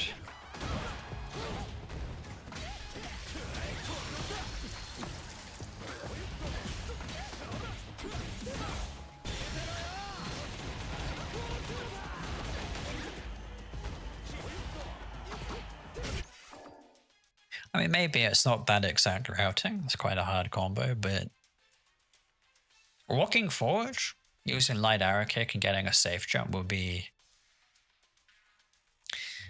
I mean, this would be harder at higher ranks, but at lower ranks, you can definitely just walk forward and side swap. There's a good chance they'll jump.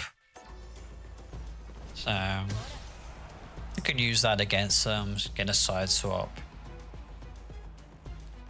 Swap the momentum of the game into your favor, and then you can, you know, do whatever after you've done your safe jump. I should probably showcase what a safe jump is, but yeah.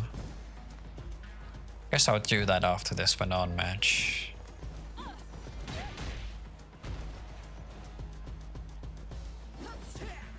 Okay.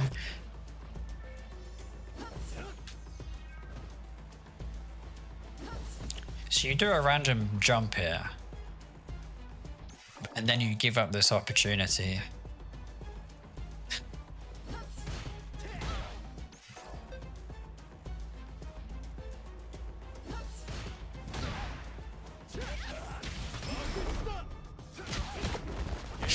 This might kill.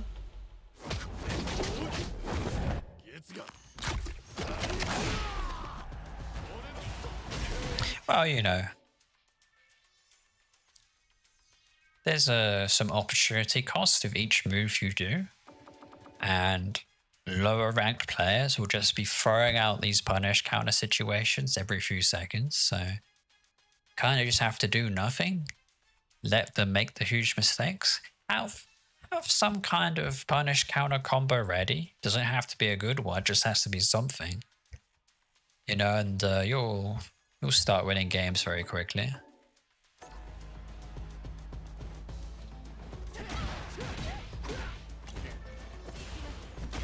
This would be a good time to convert as well into a combo.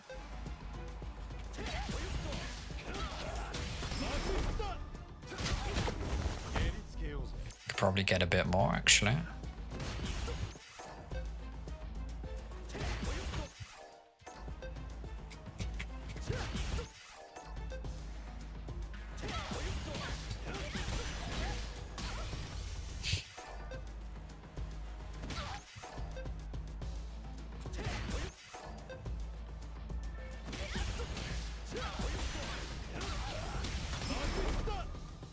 Probably doesn't kill, but it will be close.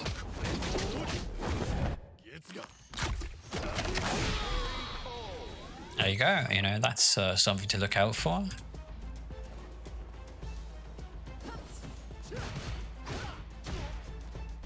Like, You're very lucky you survived.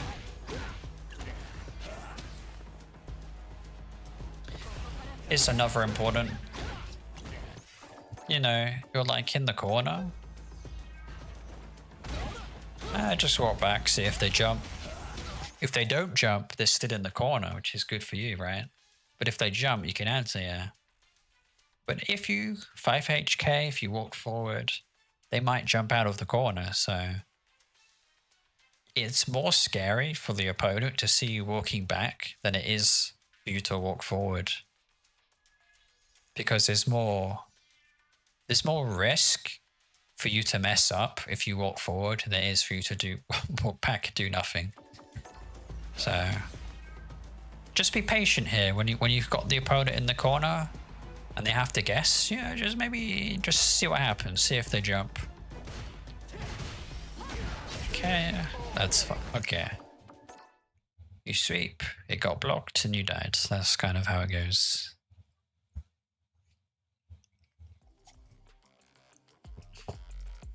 Okay. Is there any, there's a girl there.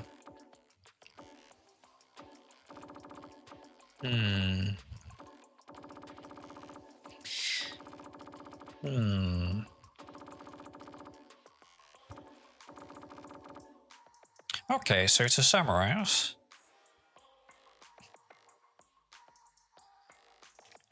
you know, press buttons that cancel into each other, which means that, you know, if the opponent DIs, you can DI back. Just wait for the opponent to jump. Do a lot more waiting instead of doing stuff. That will be very helpful at this rank. And when the opponent makes a mistake, do your punish counter combo. A simple one. 2 HP heavy palm. OD palm sweep drink, something like that. Then I should probably explain the safe jump again. Or maybe I shouldn't. Maybe I'll just fucking post it in Discord. That would be easier. Cause I made a tutorial.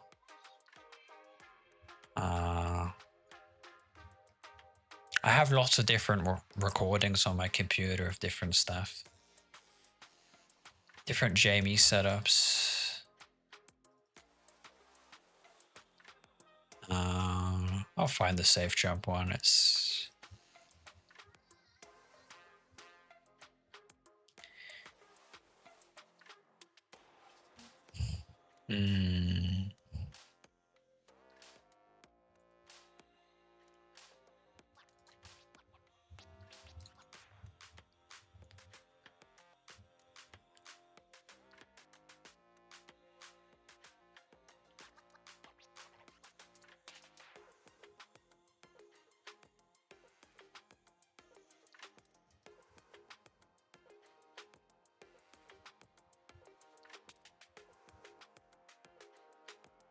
If only I named things a bit more properly.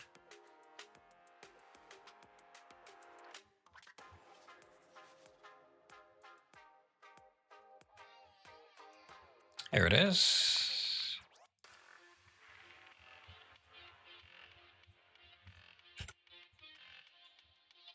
Alright, send the advice critique Discord channel. Or like these are the plus 42 safe jumps that you get. And then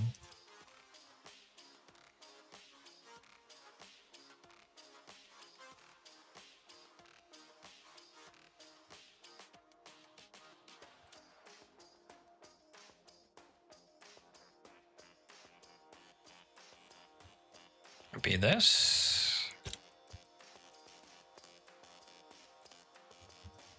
There's one more thing.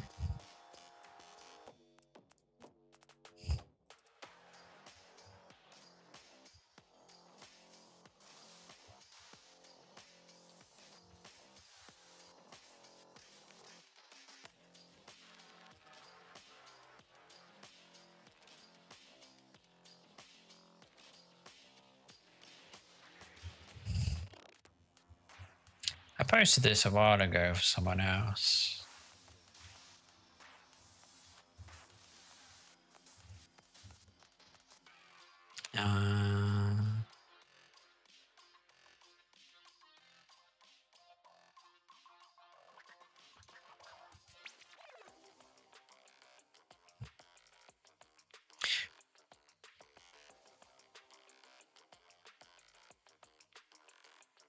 Oh, here it is. I found it. So this would be kind of the very, very basic stuff that you should be doing. And you can loop this over and over again on an opponent. And once you're comfortable with safe jumps, you can look at my corner pressure guide, which is in the resources, where I cover meaty DI setups, meaty command grab setups, and some other stuff. You found my Shenshou guide as I was looking up. Oh, good. I wouldn't say it's, it's not super good, but it has the core information. So the first one.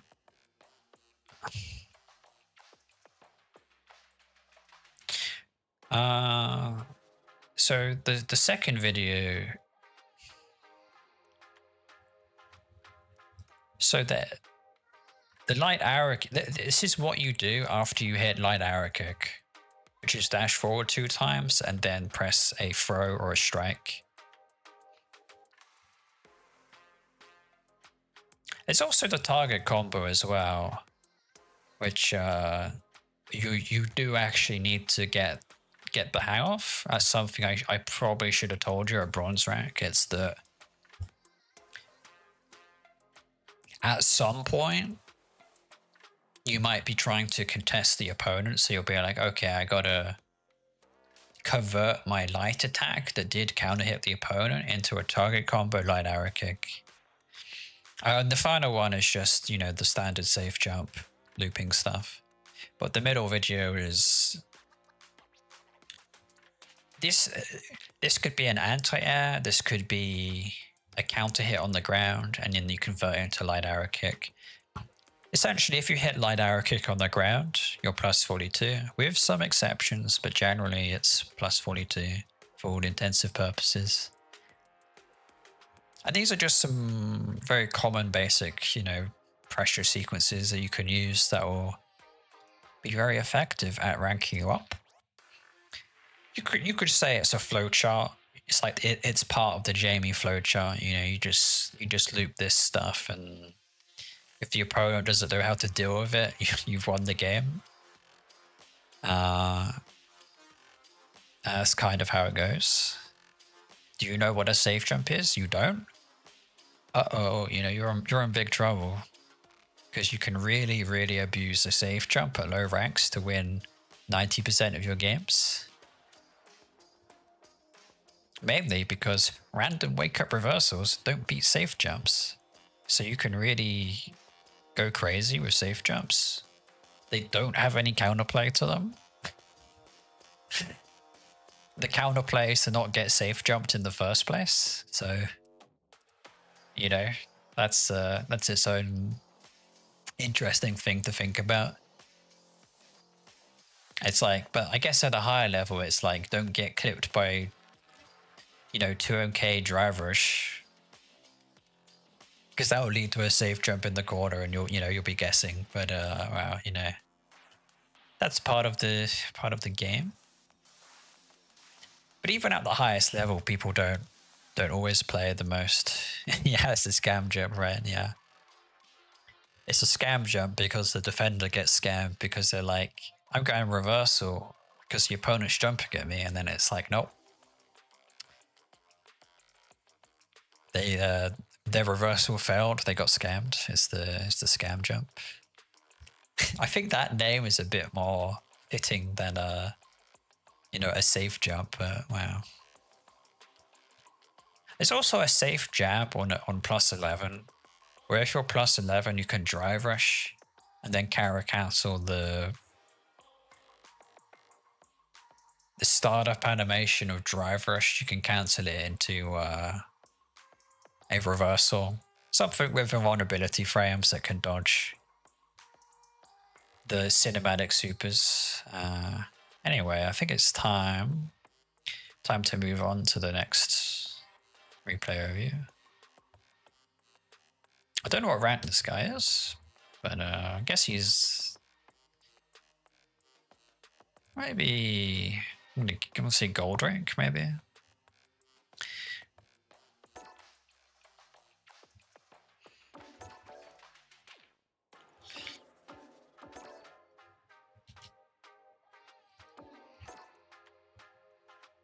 Oh yeah, what was the...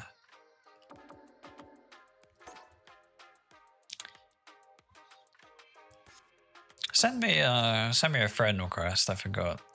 The bronze player or whatever. I guess I'll just do that quickly. Because then I can, you know, search. It's kind of a little bit easier to pick out the replays from here than it is to like search up the ID every time.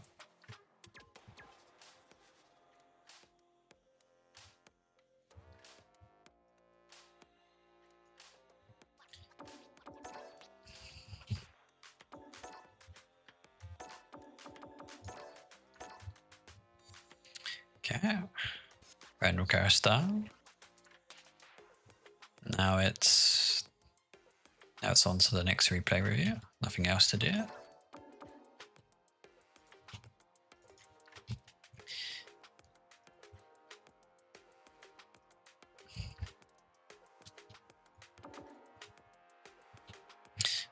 Copy and paste.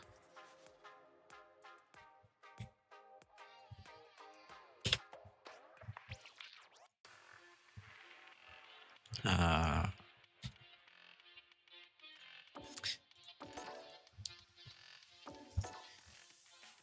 there we go. Diamond. Okay. Diamond rack.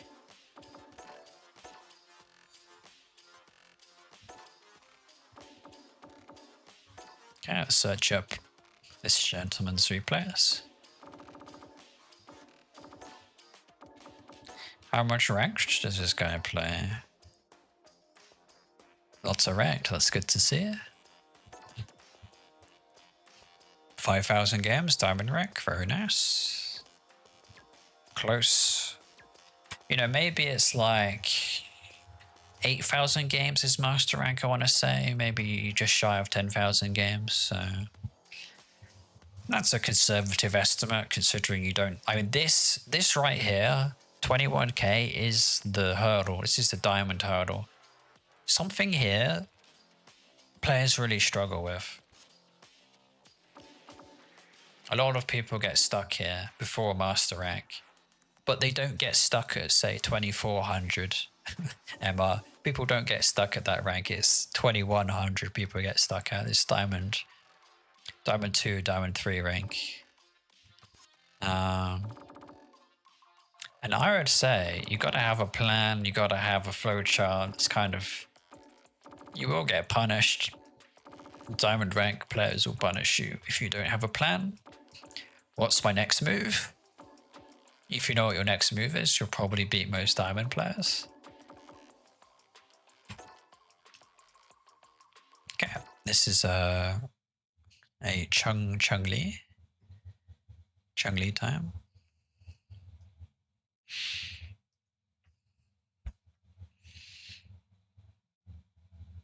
I think Chun-Li is a fun matchup. It's a little bit like Aki, where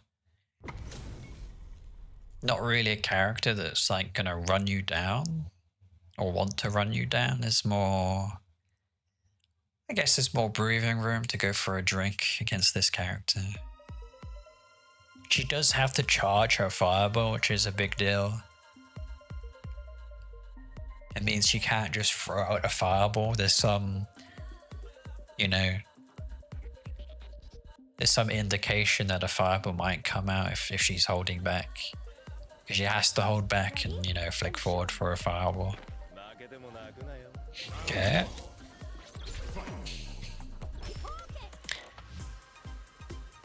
You could also say that you can gain a bit of information here because this Chun-Li has the swimsuit skin on, so she likes this character a lot. So you could maybe imply that this guy's on his main.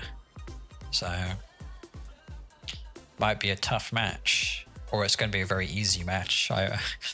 One or the other. Okay.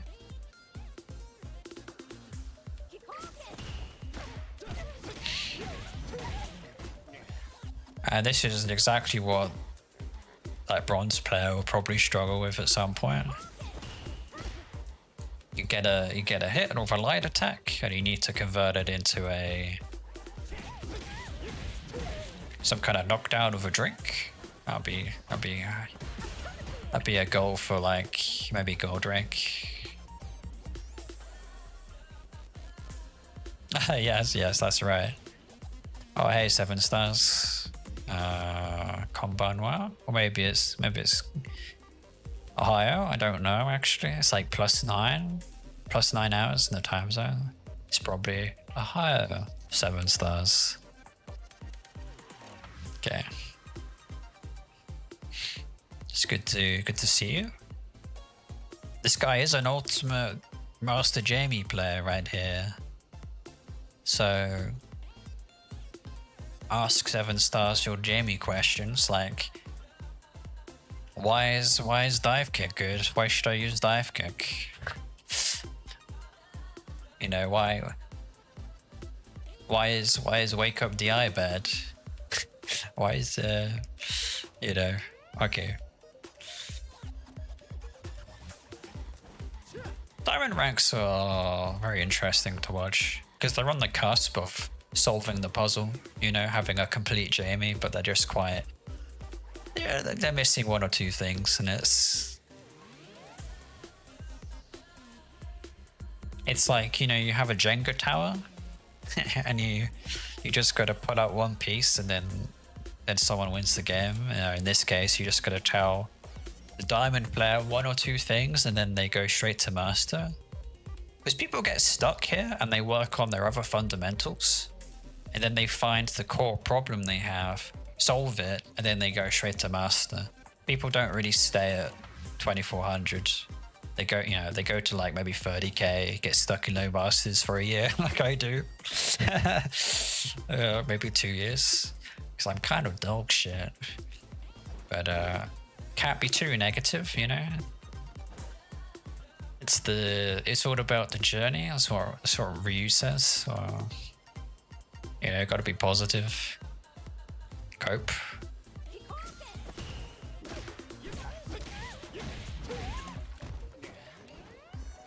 Okay, being patient, not drive rush again. Like, it's kind of good.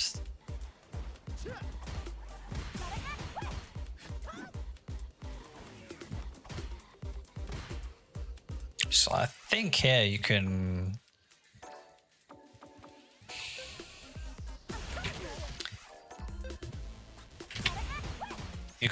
buffer. You can do ODDP here and block. And if they go for a throw, if they drive rush throw, your ODDP will hit them. Basically, if there's a gap in between the drive rush cancel, in between their normal and the drive rush cancel, you can ODDP them. Although the timing, you know, you've got to input the DP in such a timing so that you block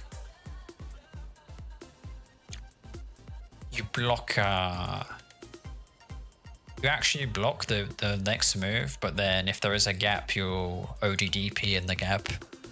Something you should be doing, but not all the time, I guess, because there is some risk to it. Like if they do drive rush for nothing, you'll get your DP blocked, but not all the time. It depends on the timing. If you do this properly, it won't come out at all. It's a very strong option select, and something you might want to consider at diamond rank. It will deny people getting a strike throw off of a drive rush cancel, so it's like a high effort defensive option select that you can do, but you know, do you want to do it every time? It's up to you if you want to spend the effort on that, I guess. Okay. Did this person just whiff a big heavy move?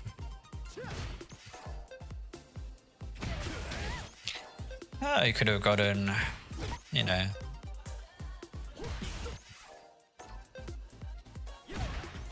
I think the timing is also late on my replay takeover, but you know.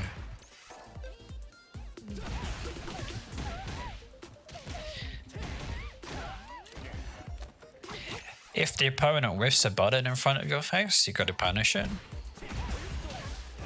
Okay.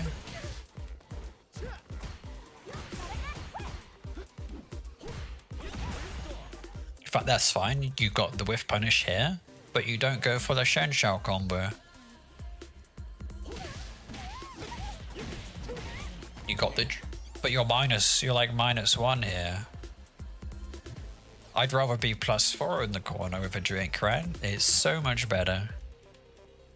Plus, you'll be throw looping the opponent. That's the next step. That's what happens next. That's what you need to think about, right? Because you're probably thinking about, oh, I just need to get the next drink. But you need to think about the whole game. Like, I'm gonna get this knockdown at this time. I'm gonna get a safe jump if this happens. You know, you need to plan ahead and have some sort of structure to your game plan. Like at this rank, you can't just do whatever unless you're like 200% better than the opponent. Okay, you need a plan. You need to know what your next decision is. Maybe your decision after the next decision, you know, even better.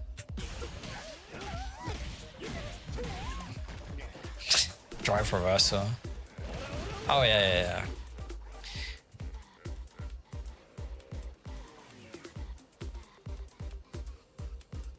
Yeah, drive reversal's not bad. You spend, like if a driver's cancel happens, right? You spend the drive reversal for 2 bars. They spend 3 bars. So you gain a net of 1 bar, but the DPOS spends no bars, and then it stops, yeah, it still stops the throw, so it's just more effort. The drive reversal, you know, it's like the easy version, I guess, but it costs a resource.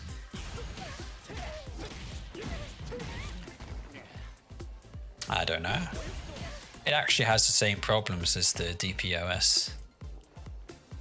But that's fine. Uh-oh. Well, at Diamond rank, you can't fuck up like that, and Heavy Wrecker and get it blocked. That's,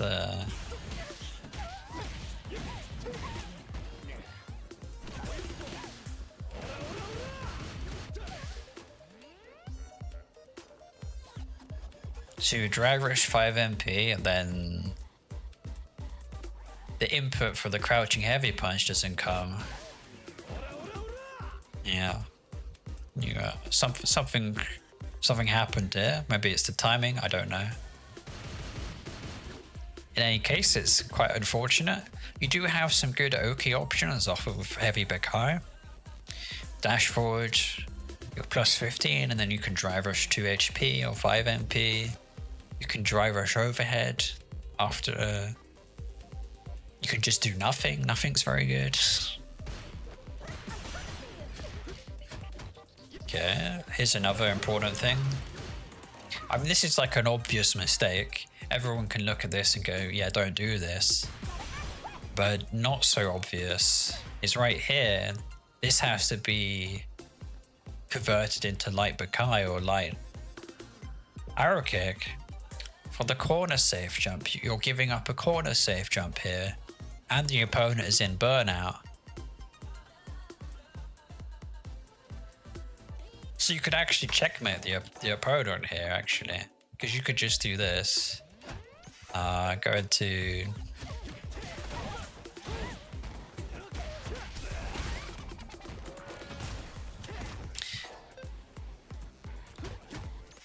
I mean, even if you drop, you know,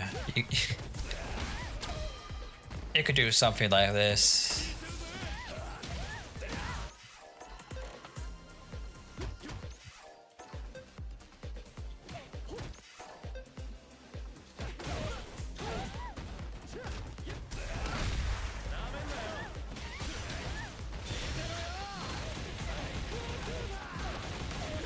Wow, the point is you can get a fellow Jamie player, I think he was a South American player, Grandmaster, he was like, you know, if you can stun the opponent, it's like, you know, take the free DI stun. There's no reason not to go for it. You should go for it every time. The opponent can't stop you from doing it, and you get some decent reward. So, I mean, okay. You could do this off a safe jump. You could do this here. I guess you.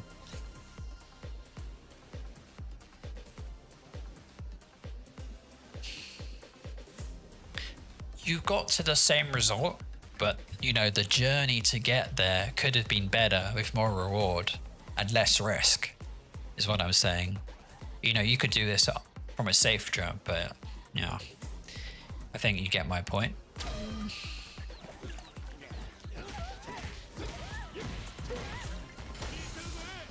Okay, that's another mistake.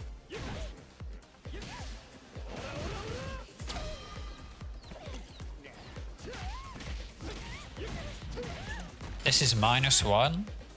This means your turn is over. What you should be doing is you get the stun, right?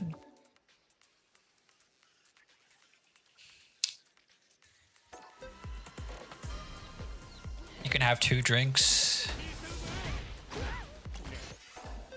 2 drinks, 2 HP, or you can do like 1 drink.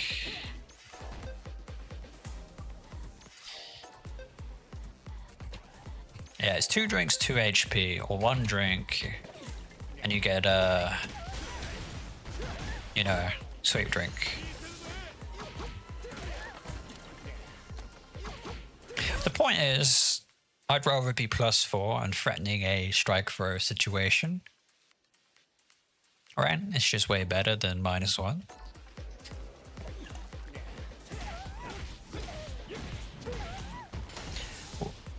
Okay, this is at -1, it's +26. You can DI here. You can like just, wow, you know, if the opponent doesn't hold parry. Actually, I think the situation is like, maybe it's not after a wall stun, but if you were drink level 3 and you get a drink here, like drink Rekka and then you can DI after it. But you can only do this at drink level 3.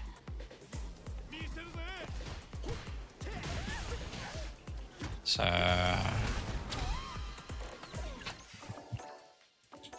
it's like here.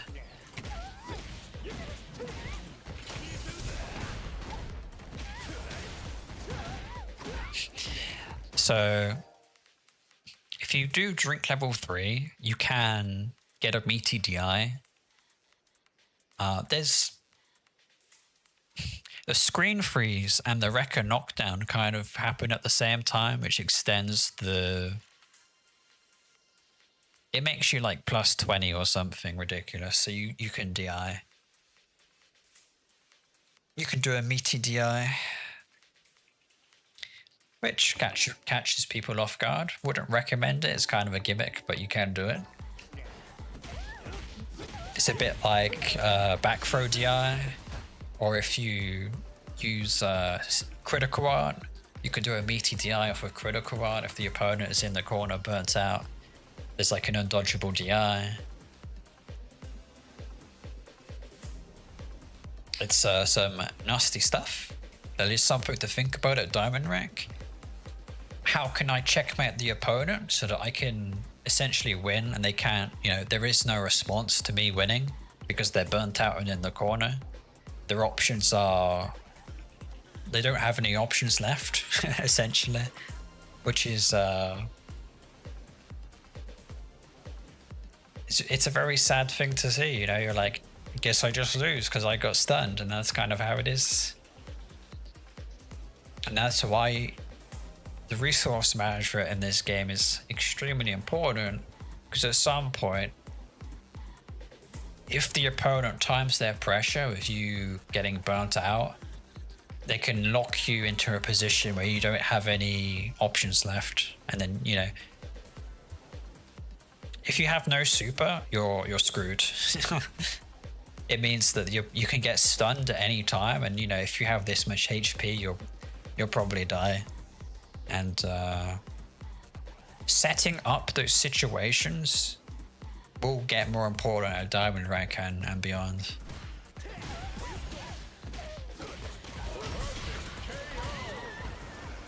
Perfect, very nice.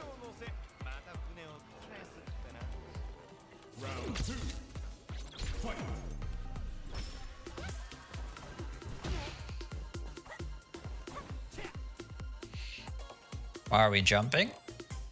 I don't want to get anti-air. Every time you jump, minus one MR, minus 10 MR or something. Or like, you know, would you spend 50% of your life to jump? And it's the same thing with a driver's cancel. Would you spend 50% of your life to driver's cancel? That's more or less the equivalent of what taking those risks amount to. Bit of a risky sweet drink. I guess Jamie players can't help themselves. I got a sweet drink. I mean, you know, 2MK record drink maybe. Maybe do something a little bit safer. We'll see. Oh, well, this is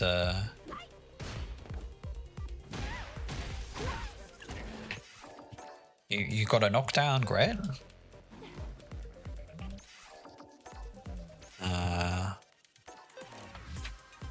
Oops, wrong player.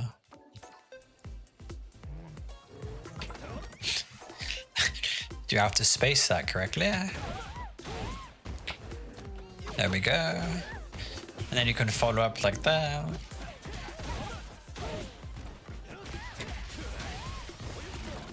Wow.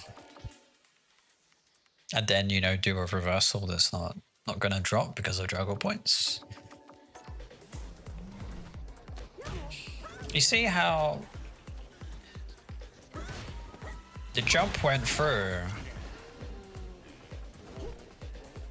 And this, I mean, you still have time to enter.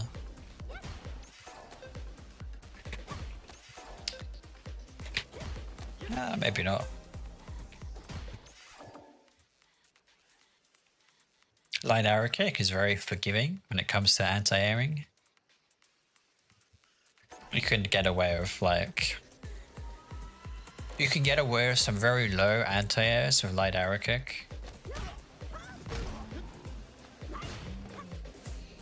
Okay.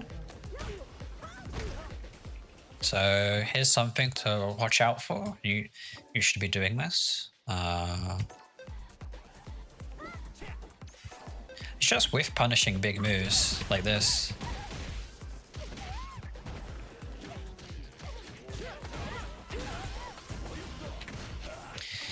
So we want to build up some awareness of when the opponent is pressing moves that are out of range, and you know, you just press your own whiff. But it's just whiff punishing. You know, I'm not going to explain whiff punishing to you, but like there's another, like right here. And then, you know, this move doesn't hit you.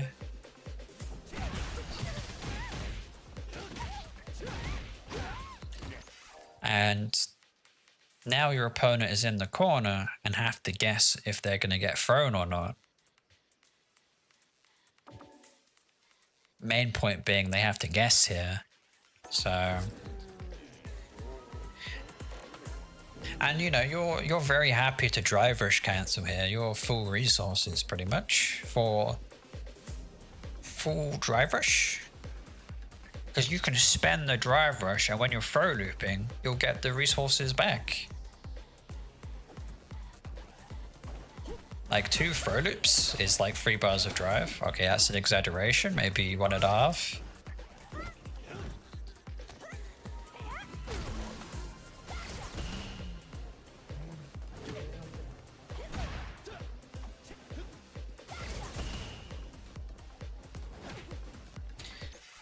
Wow. Like if you're gonna jump, you're gonna gamble on something a bit better, right?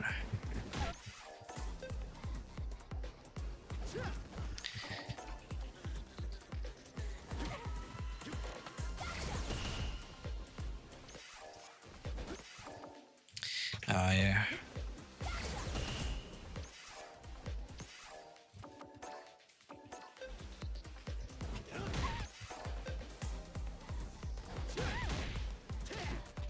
You know, you can get a bit of a discounted Shin Shower combo, can't you? Look.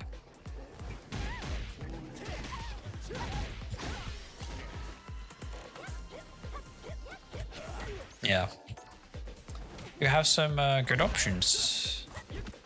Yeah.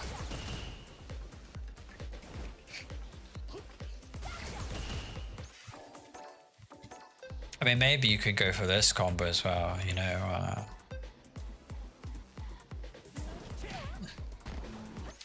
You have dive kick, so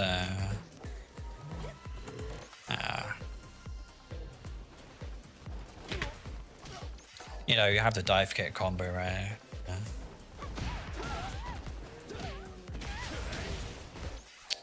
Then you do whatever follow up you want after dash forwards, medium punch, or command grab.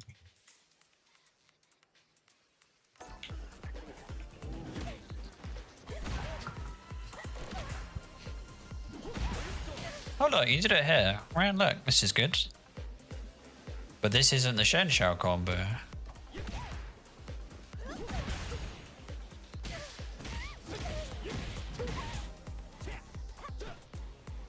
I mean, right here, you have some options. You have some options available to you.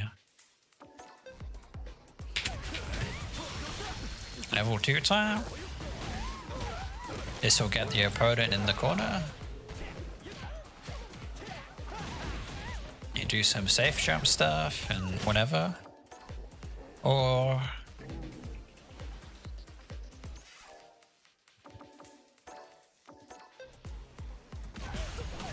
you have the, you know, Shen Shao combo. This is, if I time it properly.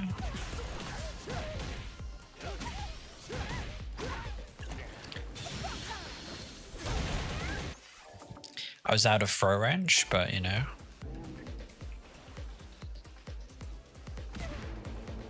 OD Palm level 2 is probably better here.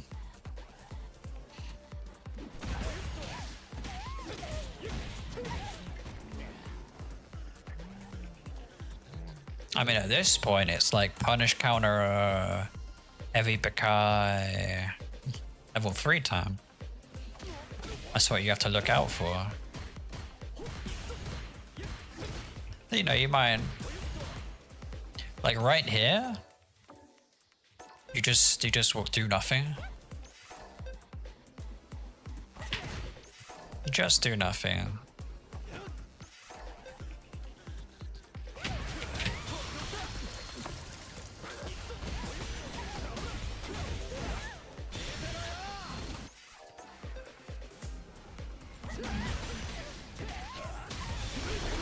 Okay.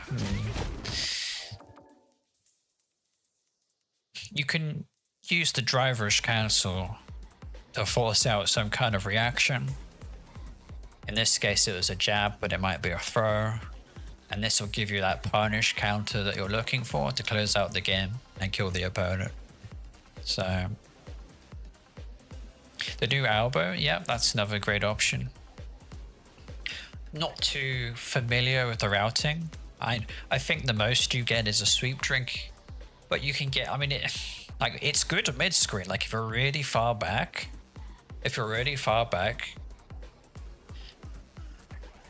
yeah, the palm can be good, get you a safe jump. But if you're close, if you're a bit closer, the 4 HP is gonna change its routing. It's gonna wall stomp the opponent closer to the ground, so you'll have less options.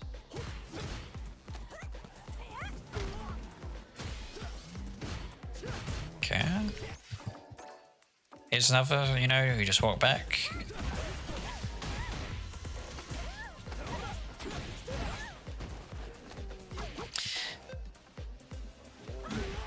I mean, maybe 5 HK. Yeah.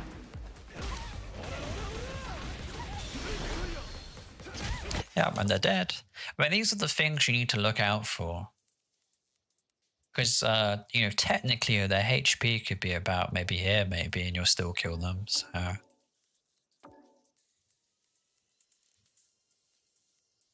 Try and put yourself in the opponent... Or, try and put yourself and the opponent in a situation where you'd get a punish counter. That's the goal.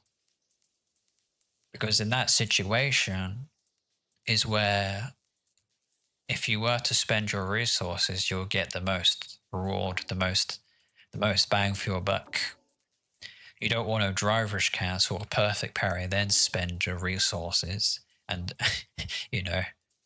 kill. You won't be killing the opponent at 8% scaling or 50% scaling. Yeah, look, another sweep. So...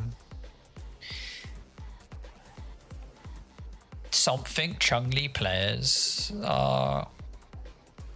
They might not realize, but they might throw out these big buttons and get punish countered more so than other characters.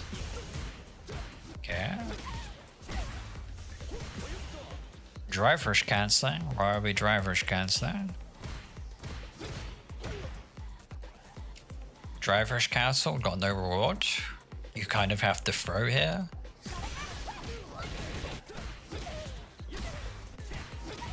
Where is it?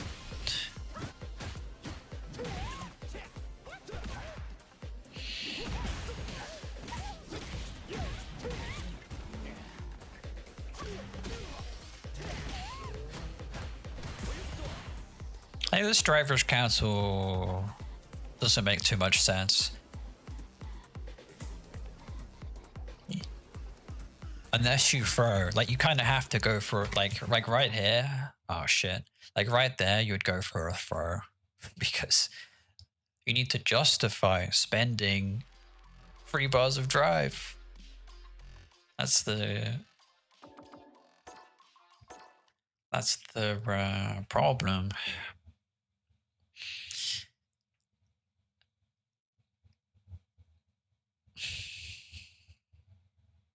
Drive gauge showing 2 bars or less indicates SA2. That's right.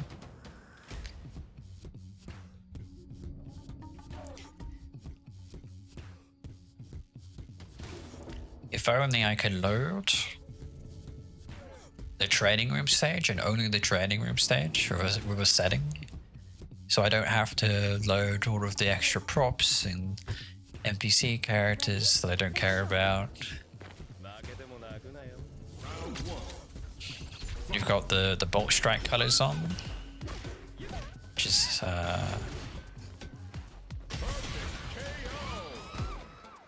one of the better color palettes Jamie has.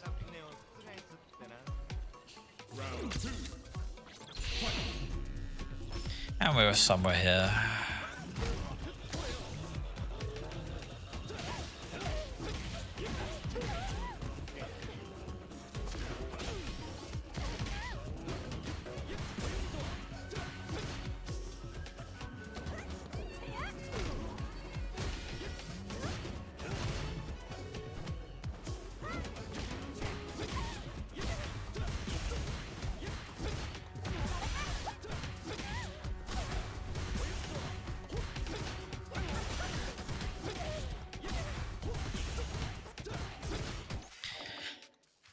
can practice this. If it was something I was theorizing, is that you can perfect parry a crouching medium kick. And it's the same way you can perfect parry the -3 on block 5 HP, which is the same as an overhead or forward heavy kick.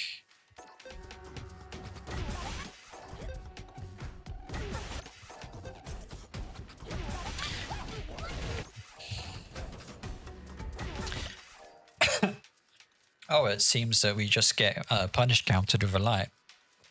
My bad. Some characters can't do this and they have to use crouching medium kick, but I guess... Oh, that's right. It does depend on the spacing. You gotta hit the opponent at the tip, the max range of standing medium kick. And that will make this light kick whiff and not punish counter you. That's the secret.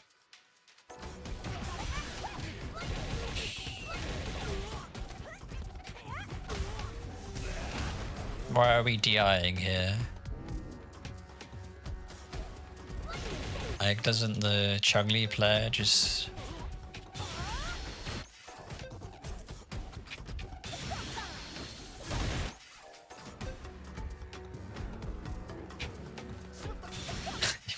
You know what I mean, it's... Yeah.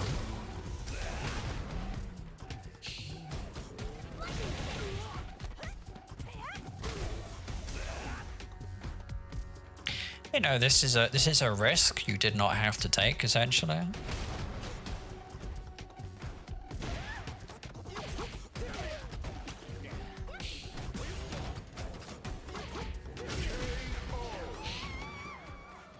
Average 5 MP, 2 MP? Yeah, that would be a better route to take. It does build up some good meter as well, because you can do like drivers 2 MP, 5 MP, 2 MP wrecker. That's a good one.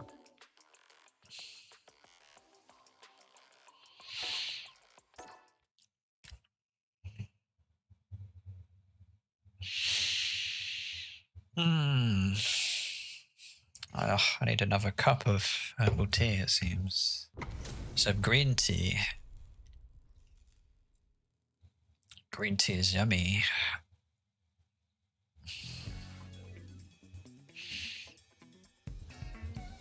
Ready? Then show me.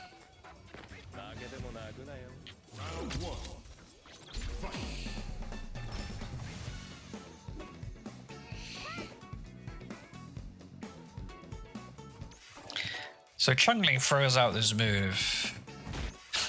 Big move. No Shan Shao combo. Something you need to look out for, definitely. And then you don't anti-air.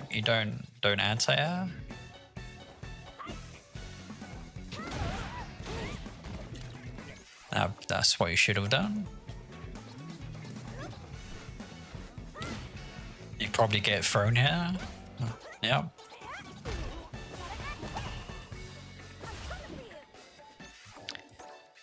You can jab this. So you could maybe 5 HP. Or sometimes you can 4 HP.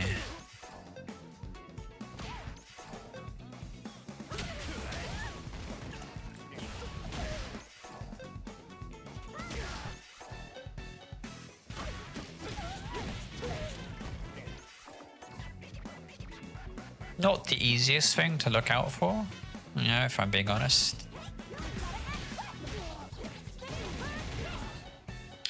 Right now, I would be looking at the opponent's drive. How can I burn them out? If I spend my resources and the Chun-Li player blocks, she'll burn out before I do. Meaning it's a perfect time to pressure the drive meter. Gotta attack the drive meter. That's more important than the health. The health will get your opponent will lose health when they're in burnout very quickly. The drive meter first, then the HP bar.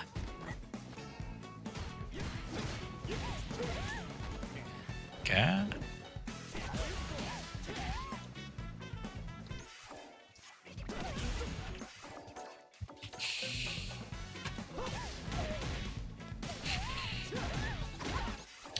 Shen Shao combo missed.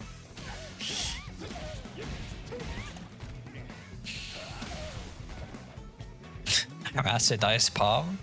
I'll give you that one. That was nice. Or are we powering here? You know what would be more...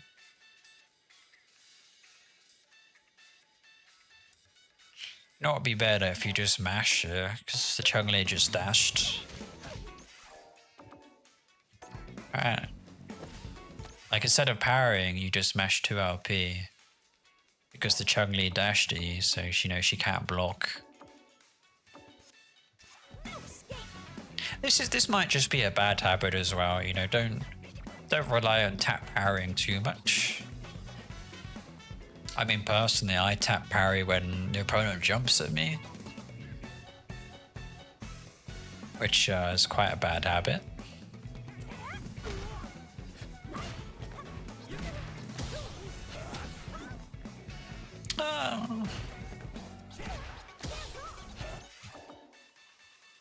You have time to light arrow kick here.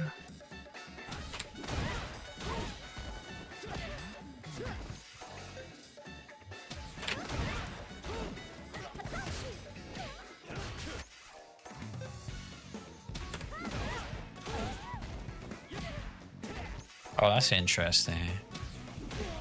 Lots of interesting things are happening.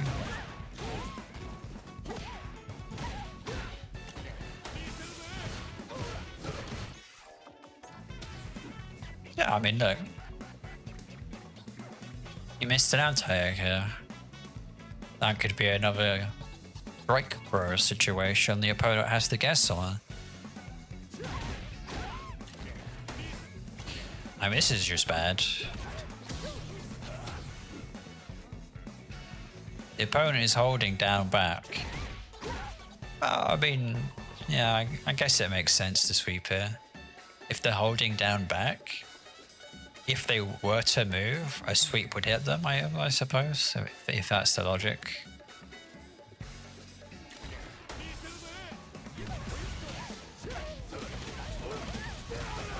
Very nice. After this forward dash, you can drive rush. Drive rush 5 HP. That drive rush will clash with a 4th frame and give you some big damage. Mainly a 2 HP follow-up after the clash.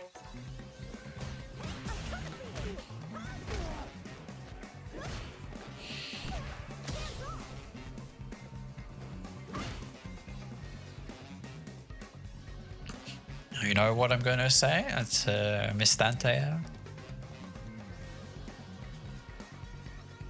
This is something you should have learned at, you know, gold rank.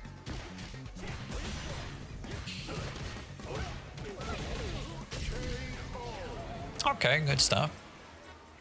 Got the interrupt.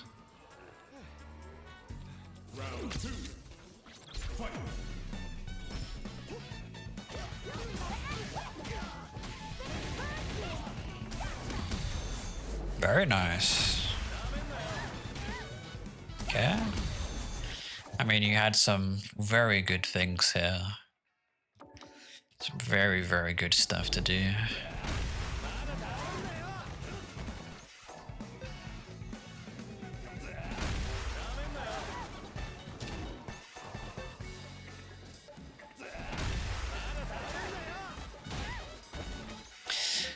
Oh, it's not an easy combo.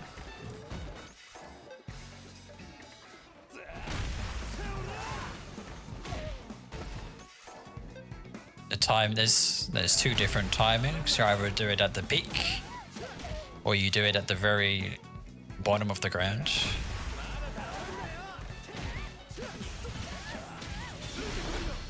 I prefer the late timing than the very early timing.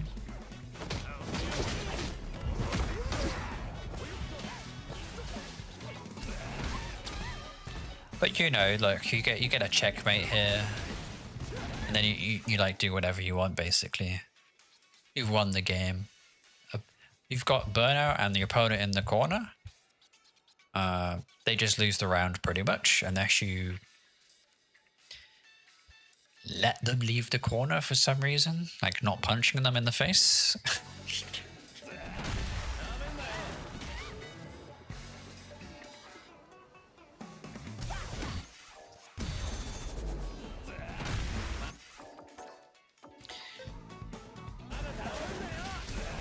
This would have been acceptable.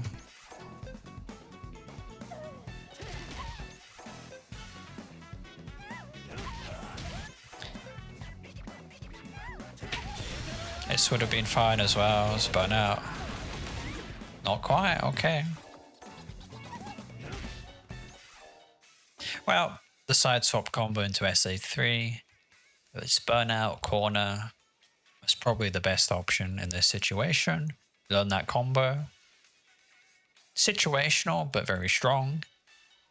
Yeah, it's quite hard to do as well. The timing is not easy. I did make a small guide on it. Very small guide, if you want to look that up.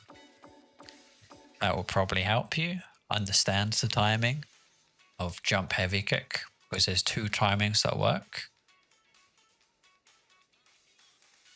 A very short delay or a very, very late delay. And it depends if you want to hit with the left leg or the right leg. You know, if you have a preference, you get to choose with that combo.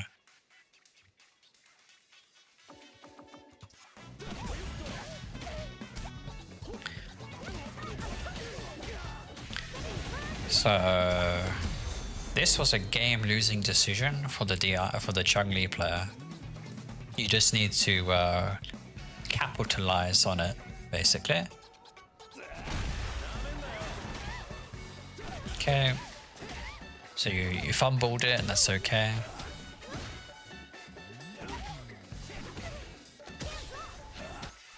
I think you have a light arrow kick here as well. Yep.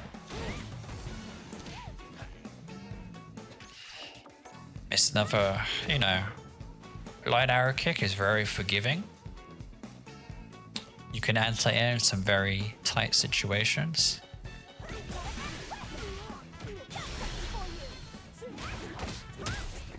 I mean, I would be like, whatever. If this hits me, it hits me. You know, I've got my drive meter. Chun-Li can't threaten me with any kind of follow-up. I can't get stunned in the corner. You know, this is a very safe position to be in. Plus, you know, you could just jump out of the corner and do this, and then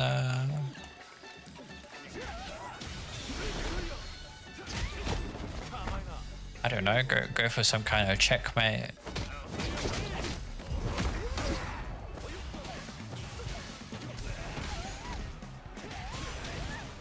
You know, you do that, and the Chun-Lis can't do anything. There is no counterplay to that.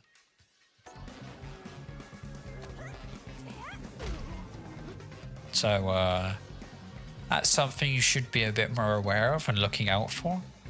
How can I completely turn the momentum of the match? That's how you do it.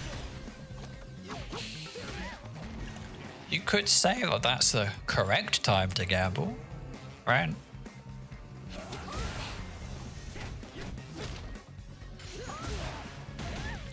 Okay, we're in burnout. Incorrect buzzer sound. You know, big X on the screen. Do not drive rush. This is a new rule to follow, you know. All the Diamond rank players, do not drive rush. If it will burn you out, do not do it. You're throwing the game. With the exception, it kills the opponent. Now this is just a big scramble. You know, who's gonna win the game? I don't know.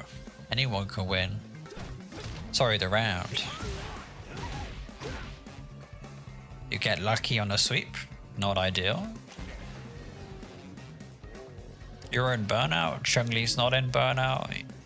You know, this is the worst position to be in. Wow. Worse than this would be in the corner and burnt out. Are we jumping? No. You get anti-end, you lose the game here.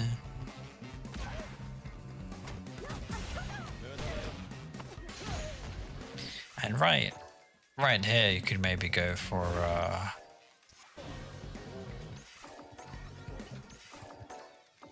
forward heavy kick's not bad here. Or maybe try and bait something out.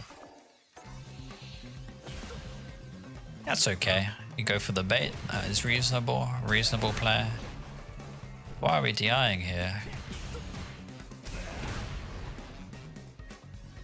You do know that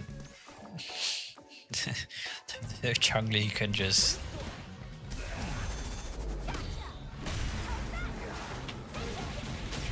Right? You know, there are some buttons on the keyboards that might as well be lose the game, you know, minus for the MR. This DI makes... I mean, it makes some sense, but like this random DI, well, it wouldn't be random if this was the case, but if Chun-Li had like a tiny sliver of health, if she could not DI back, because you need some grey life to tank the hit, right? So this DI is only good if it burns out the opponent, or if they will die if they DI back, which might well be the case. It's very close to being a good DI, you know? Like if you just wait, like maybe a 2MK poke happened, okay, and then the opponent has this much HP, then you DI, that would be really, really, really good. But you kind of, you know, jumped the gun here, went for a DI that's too early. Game losing DI, or sorry, round losing DI. Okay, then you jump. And then right here you jump, which is... It would be better if you didn't jump.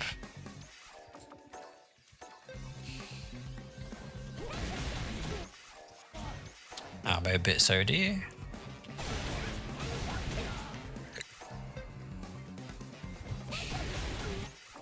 Okay, well, I don't know what the best anti-air stuff is. If it was Sagat, you'll be dead, that's for sure.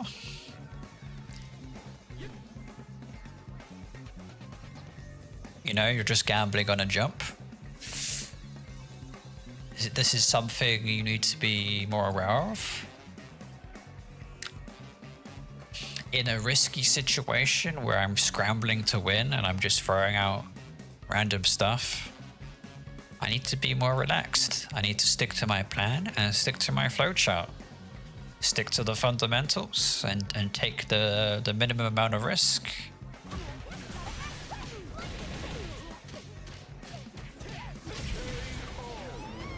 Oh, that will happen in a scramble. You know, that's like, oh, I guess things worked out for me, but that would be pure chance instead of you reacting and then pressing the correct buttons that counter the right things. That's what you should be doing. Okay. Yasmin, the character I dislike the most. It's just a child with a knife that screams all the time. Very unappealing characteristics. You know, we could have had Vega instead of Yasmin. Wouldn't that have been good? But I guess we have to wait for the, you know, the sales to decrease before we get a good character.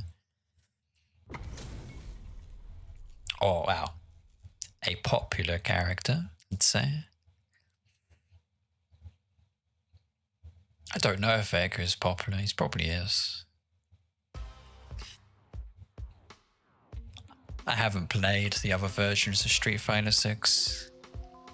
So it's like a bit, you know, I can't really comment on older characters.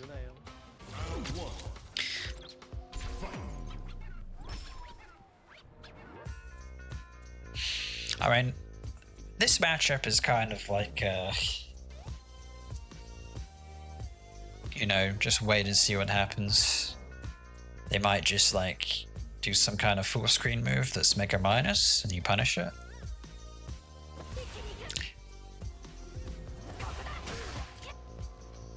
I might even just drink here, you know? Nothing has happened so far. Ah, it's worth the risk.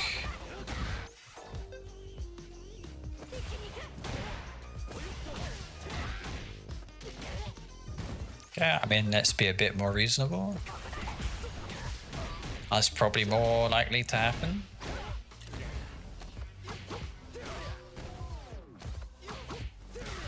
Then you might bait, get a punish counter, and, you know... No, you could kill from that position if you had Super Art 3. Anyway. You really want to act Vega? You know, that was the character that I thought was kind of cool. You know, cool villain with a mask. He's got a big claw. Got a big claw hand. I'm like, okay. Got a command grab.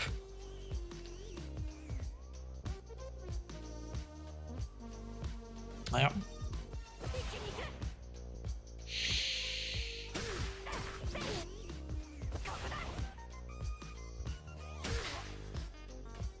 An attempt was made. Good job. Press 2MP next time. Or 2MK.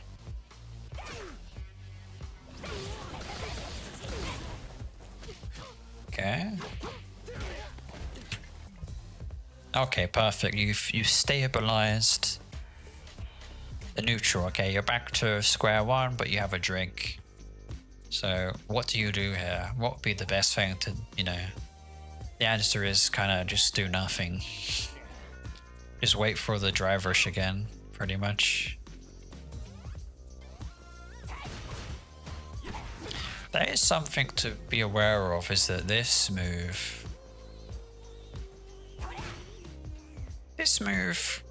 is hard to deal with. I get clipped by this move, because I don't expect Yasmin to dash forward this much. It's like Jamie's 5 HP if it was good. I don't know. I don't know how minus it is on block.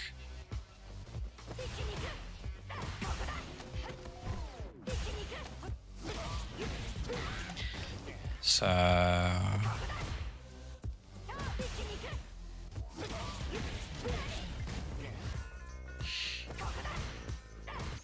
So right here, this is the DPOS.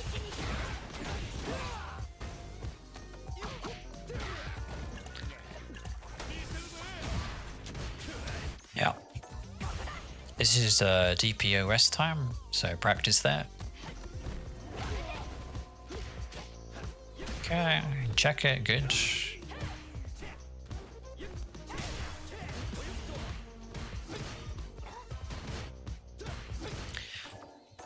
Anytime a wrecker is blocked, I'm going to be following up. It's just a knowledge check. Right, it's just a free... It's just a free, like, whiff punish. The pushback from wrecker sets up a frame trap for you to 2MK drivers cancel, 5MK drivers cancel. Or just loop 5MK into wrecker again. You gotta definitely do the knowledge check here. Do they know how to deal with the frame trap here? So I mean, you can get a lot of free wins if you identify this person cannot.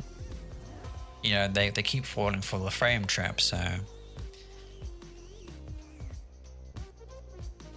make sure you use every cheap tactic. Don't be nice to the opponent, you know, make sure you win in the most efficient way possible. That's the way to play this game. I mean, here's the other interesting thing. You drivers cancel here.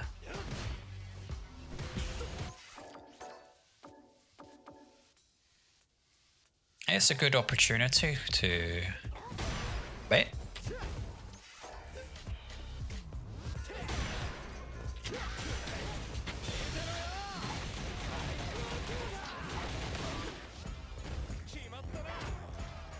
Now you just wait for like an anti...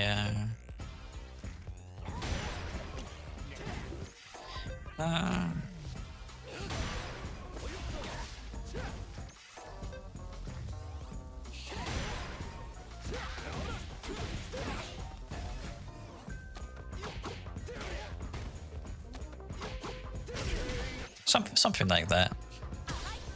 So yeah, you can drive rush and do driver's cancel and do nothing.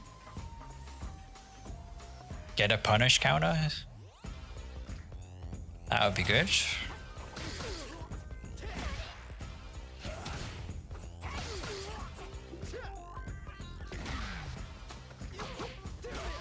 And what?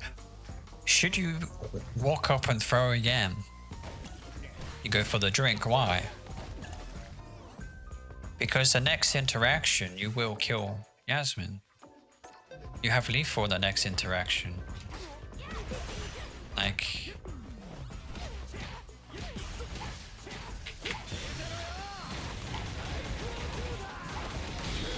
You see what I mean? Like you can spend your resources, drivers cancel, spend everything and kill here. So what does the drink achieve? Nothing.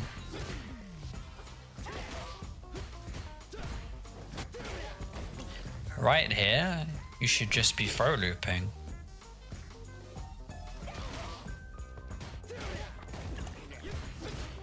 I mean, that's okay too. But now your turn's over. If you go for the throw, it's still my turn. It's still my turn. It's still my turn. You see what I mean? You want to keep your turn in the corner. I mean, this is something I should do too, right? It's not... I mean, I think I should do this as well. Just makes sense, does it not? Like, why would I give up my turn in the corner? You know, force the opponent to make an unforced error, which means you get a free punish counter combo, which means you cash out big time. You know, do 60% of the, well, maybe 50%. That's doable, right?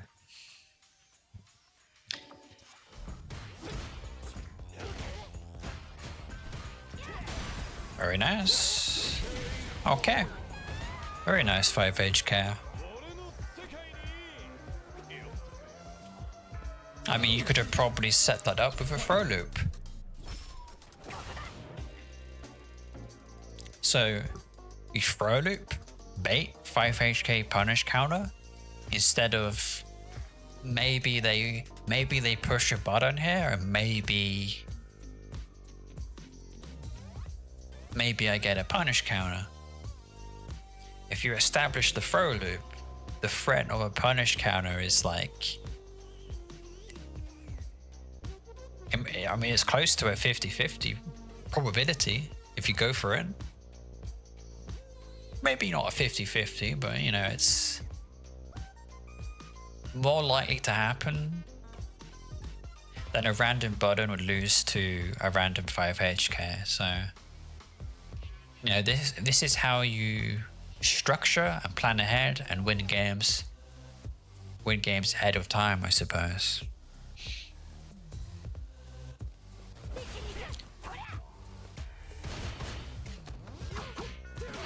Good throw. I might drive rush 2 LP here. It's safe to jumps. You have time to anti-air with light arrow kick. But no, drive rush 2 LP is not bad. It gives you a shimmy, so...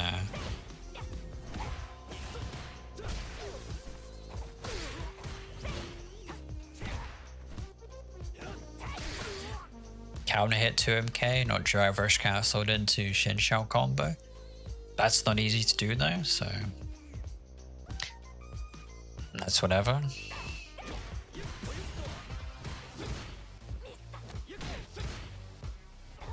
Opponent just whiffed a throw in your face.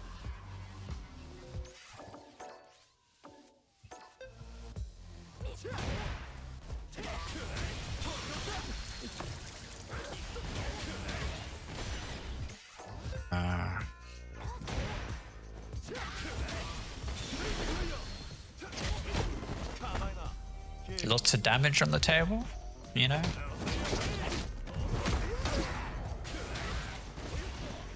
Oh, you get the point. Lots of damage on the table missed. Oh, even worse, you throw them, do a back throw. Why'd you throw the opponent away from the corner? This is your win condition. Have the opponent in the corner, burn out the opponent, and then if both of those goals happen at the same time, you've probably won the round.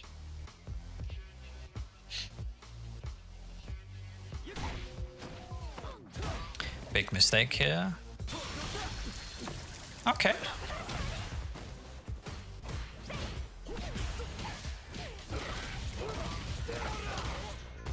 This level 2 is fine. Man grab.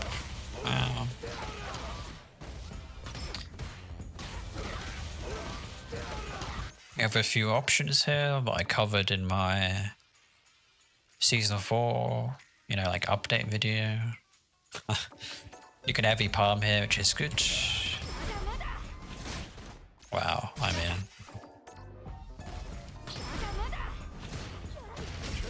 Oh, you blocked it. Amazing. Okay, good stuff.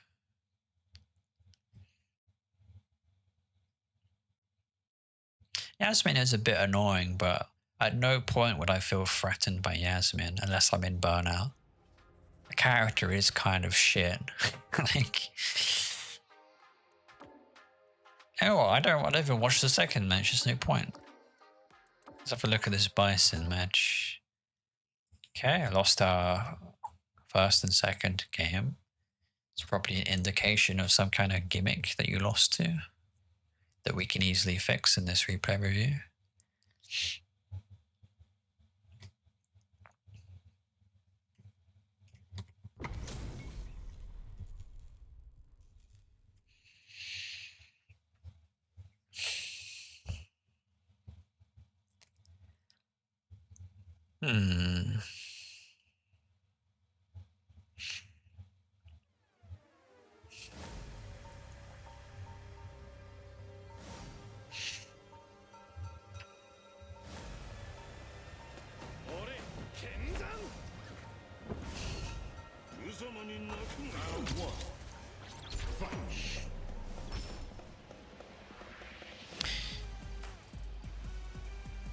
Jumping at round start.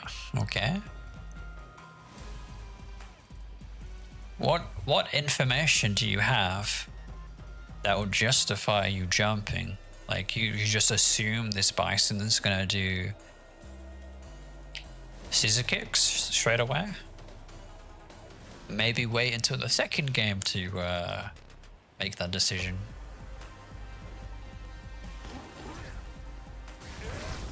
Okay.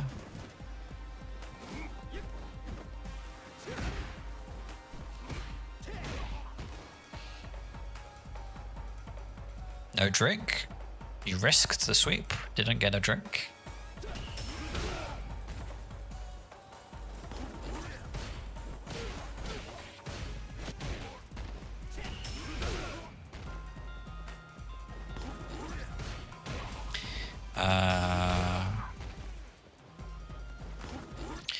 So if Bison presses a punch here, you can Tensei kick.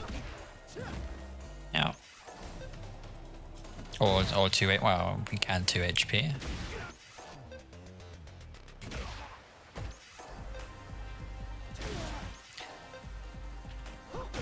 I've had the most success with Tensei kick actually.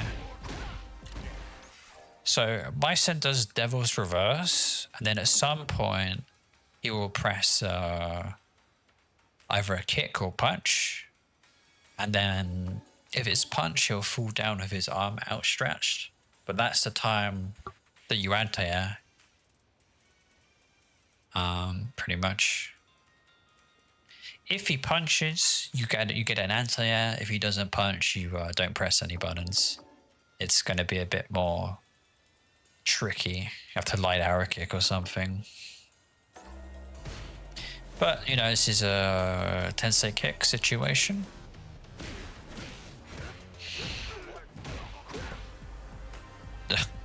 Double sweep, okay.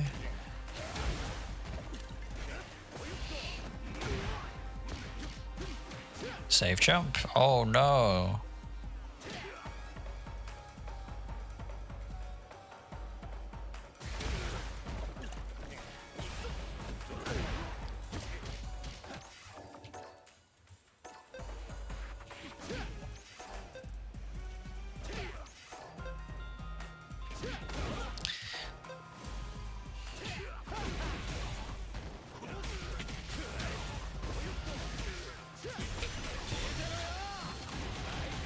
Wow. Missed a safe jump. Very important not to miss. The second big mistake. Missed the punish counter throw. Why is this important? 2 reasons. You damage a chunk of the drive. This is important. You know, and it's a throw loop. It's throw loop time. And you bait and you know, win the game. You know, instead you did none of that. So okay, Bison does drive reversal, resets you back to neutral.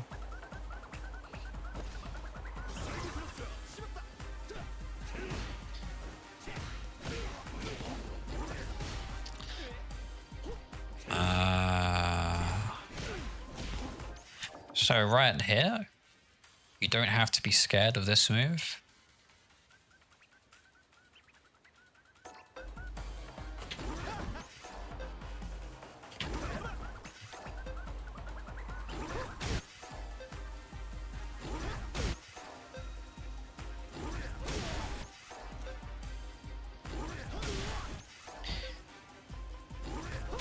Ah.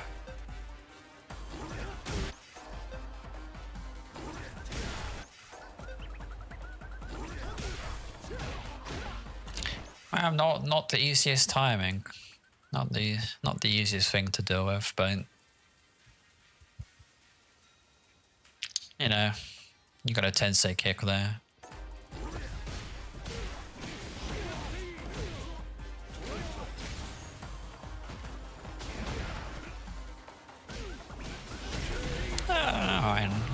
That DP's okay.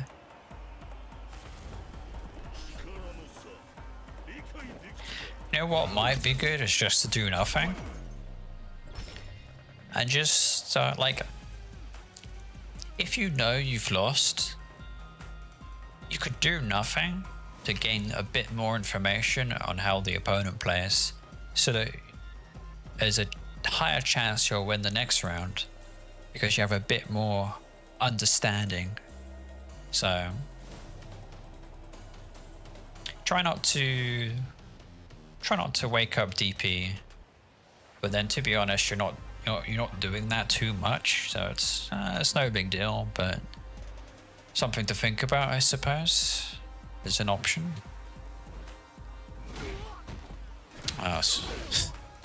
Oh god, sweeping overhead.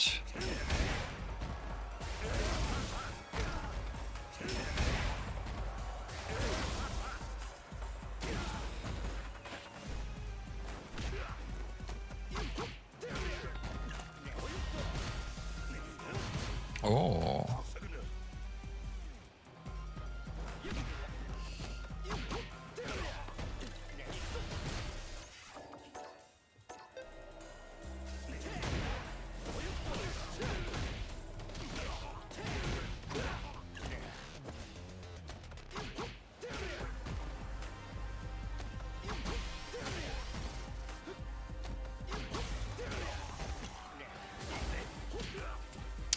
You know, you get the idea.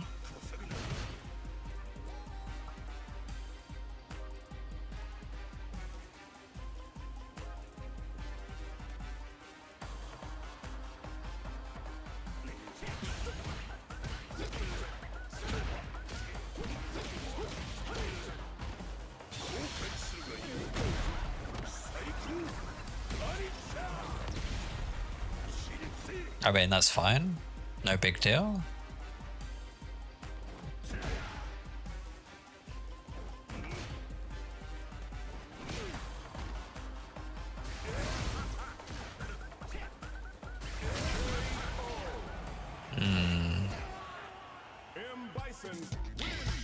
The jump was not so good.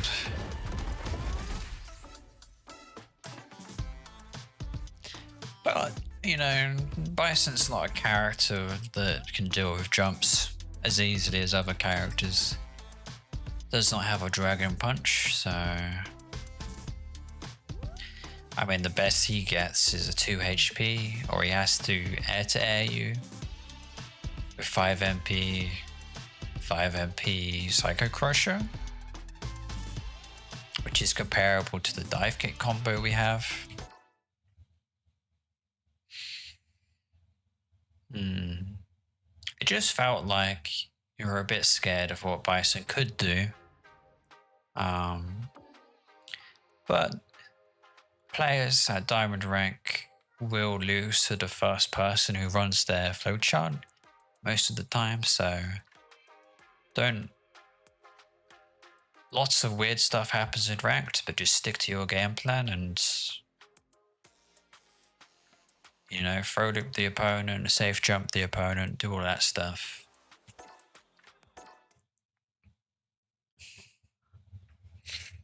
And you'll probably win, you know.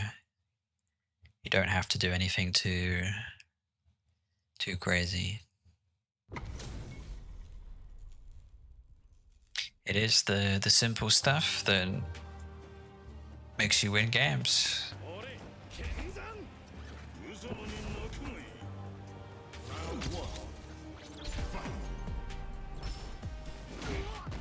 Why are we jumping here? Just a bit.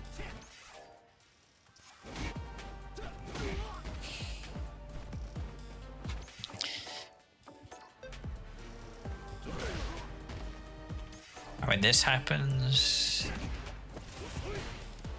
and you have to guess like on a drive rush. Not ideal. Okay.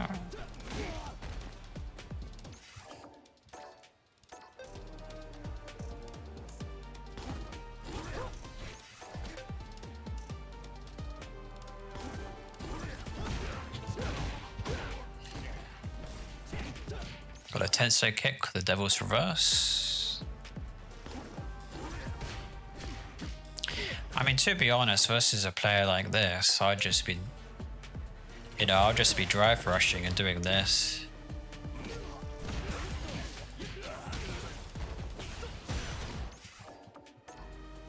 I'd just be drive rushing and doing drive rush 2 LP. This guy's not jumping. It's going to be an easy target to bully with drive rush.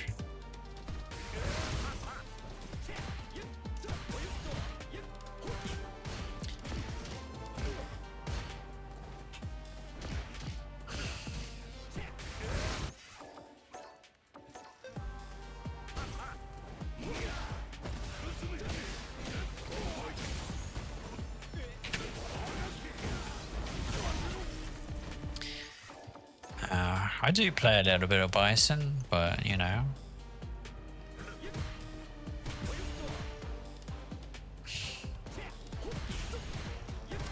That vertical jump is not doing you any favors.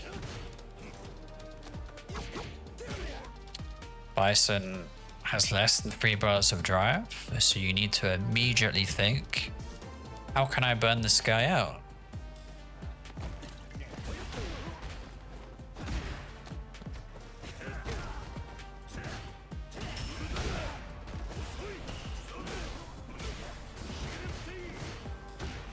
Oh.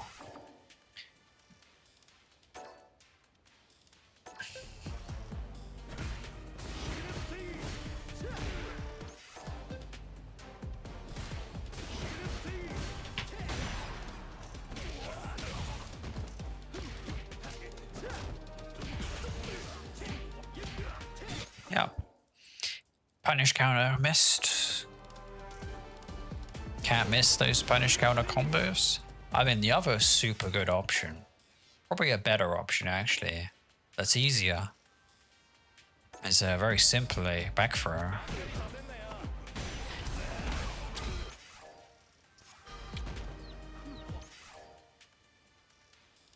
Stun the opponent, 2 drinks.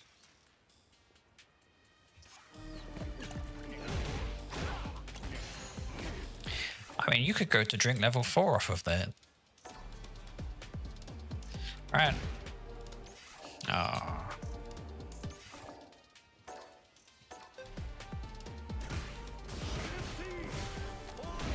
At you, DI. 2 drinks. Soup drink. Level 4. You know, do some kind of bait maybe, and then...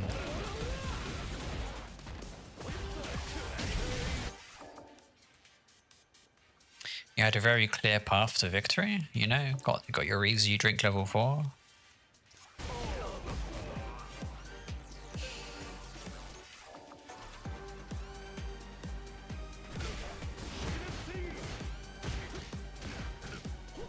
Yeah, this was a huge mistake.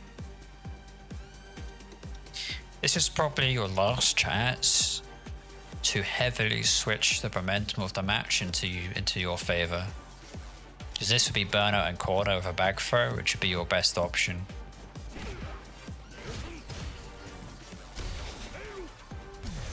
Ooh.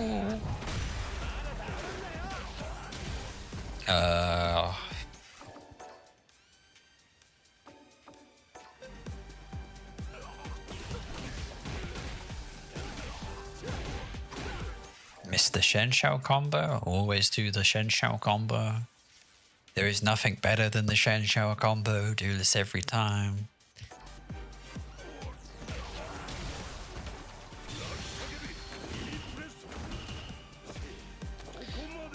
Okay, you could have killed him, which is unfortunate. So look, you go for the bait. There's nothing wrong with that. But the problem is you had no follow-up, you fucked it up. And this is kind of crucial to why you're not master rank.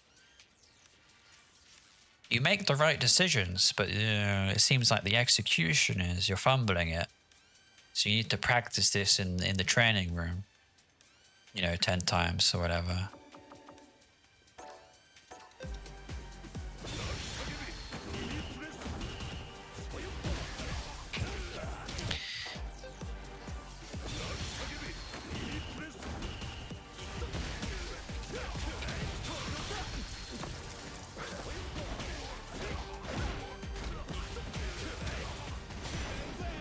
Sorry.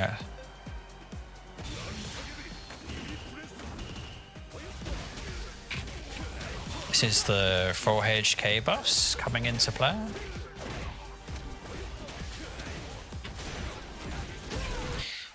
I don't think you could have killed that unless the 4 HP wolf spamps. So 4 HP buffs, very, very, very good. Here's the situation where you could have killed. You could have killed with the new buffs. So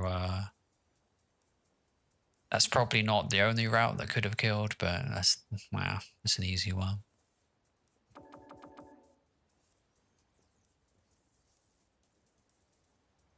Essentially, you have the same problem as the bronze and gold Jamie players I reviewed today. It's just there's an opportunity in front of you, and you don't cash out with the best reward.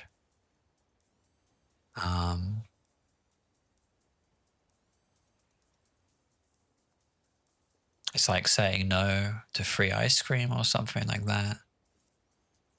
When you look at it objectively, you're like, well, that's a bit weird. It's a bit strange.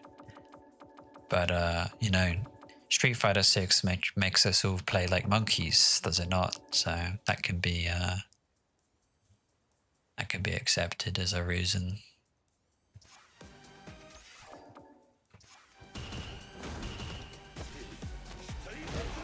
Oh, I see the problem here.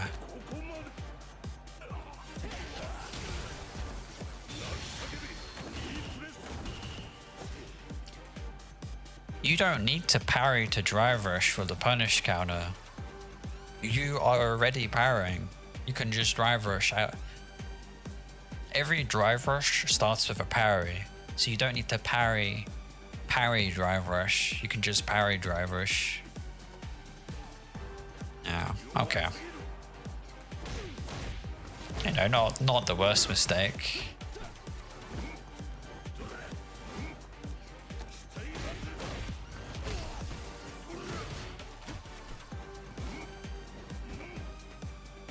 Could have vertical jumped there. That might have been good. Oh, lots of jumping. I mean, this is a bit annoying. Dive kick loses to random stuff, so yeah, dive kick is a bit shit to be honest, but it's good. Okay, we missed the shin. Like, what did you do? Did this?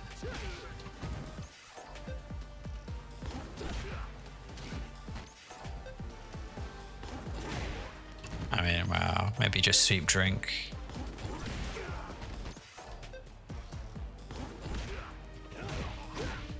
This would have been good.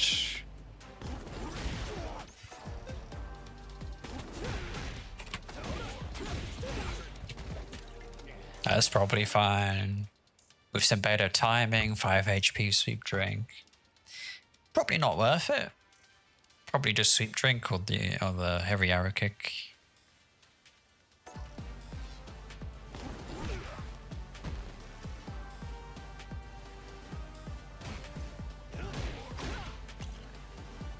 You know, why are we sweeping here? This is a risk you didn't have to take.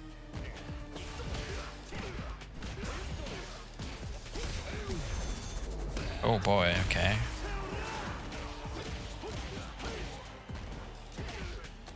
That's not it. The correct thing to do here, just heavy palm, then you get a... Wonder why the pushback is weird. But either way, it's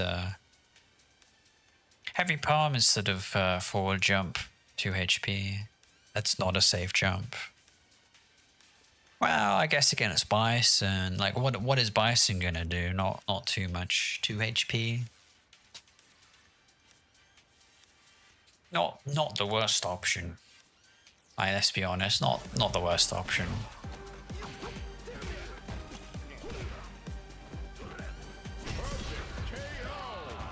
Okay.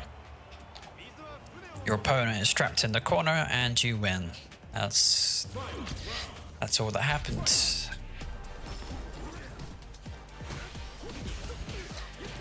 No Shen Shao combo. Actively choosing not to do the best combo Jamie has. Okay, with the sweep drink almost. Oh, okay. Oh, fucking hell.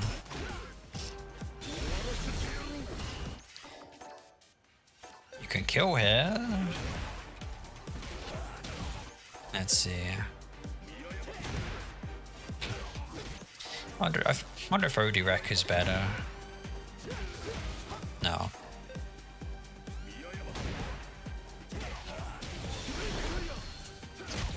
not killing the opponent here is huge.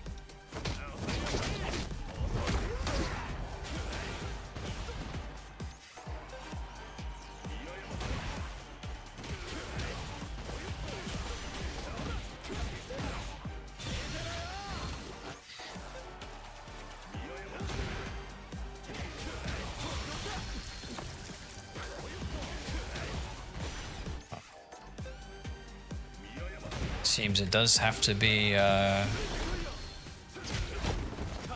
might be a bit tricky to kill here. We are drink level 1, but we might find a way.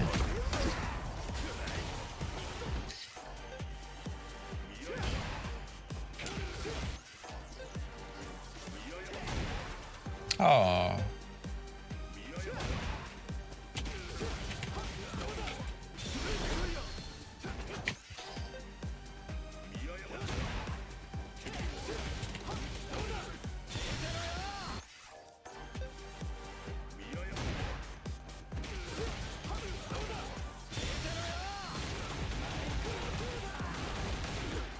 Thought I'd try it.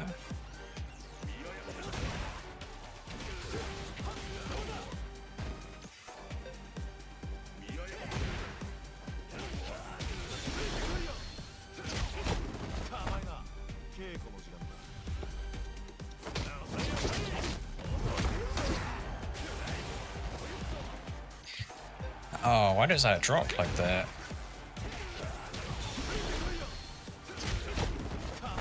Am I mistiming the OD part? Might be.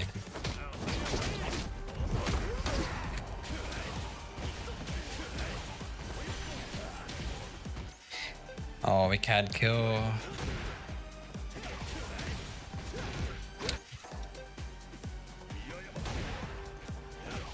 That means we just have to do a safe jump. And then it's, you know, safe jump into throw loops.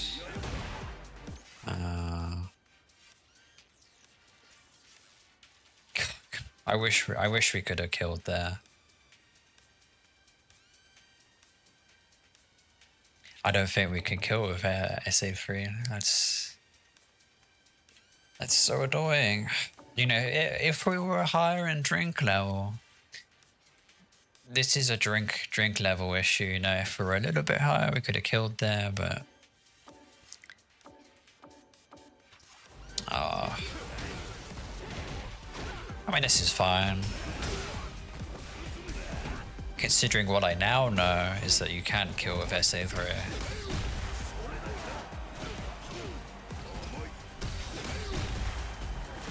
This is unlucky. Very unlucky.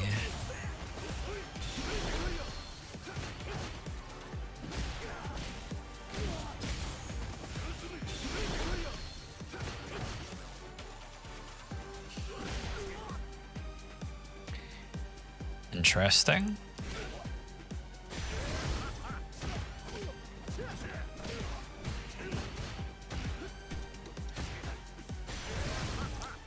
I don't think Bison can throw you here. There's not really a reason to throw tech.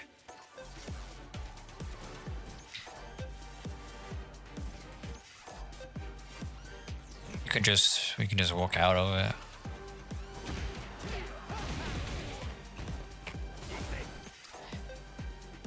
Yeah.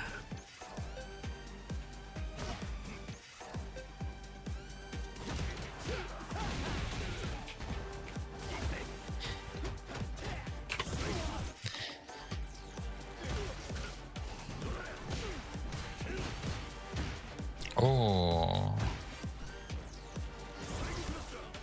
Okay, that was a chance. That's another chance. Light arrow kick. Light arrow kick here. Anti-air missed.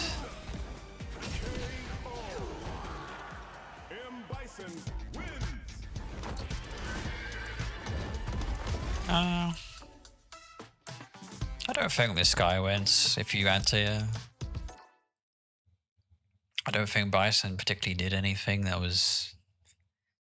I mean, the Devil's Reverse has an easy answer, right? You just sensei kick. Everything else, you know, it's a bit...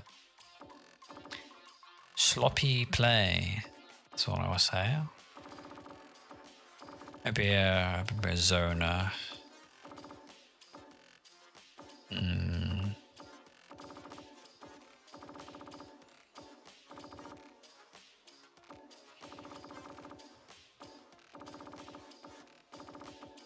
Uh,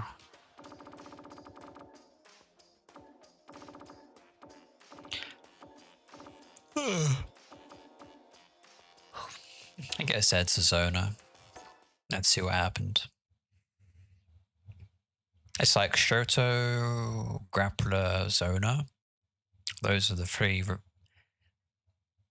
reviews I need to have like a complete review of the opponent. Bison has more gimmicks than any of those three particular things. He doesn't really... I guess you lose to yourself. Losing to like Psycho Man. You're like, oh no.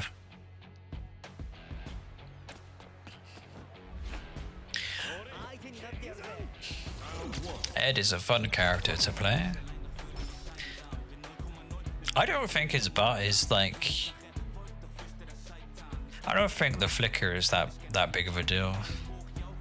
Because I never really wanted people to like close the gap. I mean, it is super bad, but I don't know. My Ed was a bit unique, aka bad.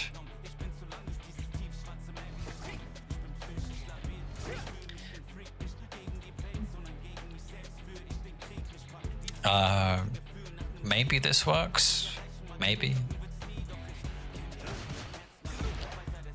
Why are we sweeping? Why are we sweeping? You could just not sweep at all. That would be good. Like, if you're not master rank, you're banned from sweeping the opponent. Unless it's like a sweep drink punish counter, you're like, okay, it's a free sweep drink, then fine, do it. But in neutral, throwing out sweep, more often than not, will get you punish countered. It's not worth it. Okay. Where's your anti-airs? You know, you're just chilling, you're chilling. Oh. Thanks for the anti-air.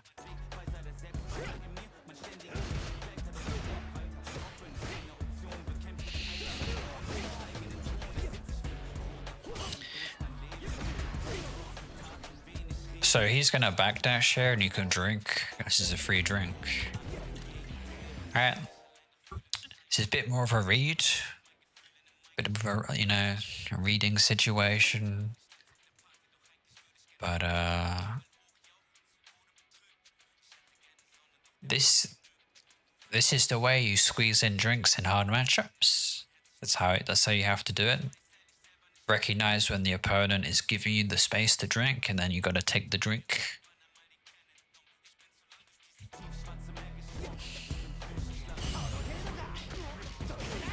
Okay. Could have been a lot worse than a perfect pairing.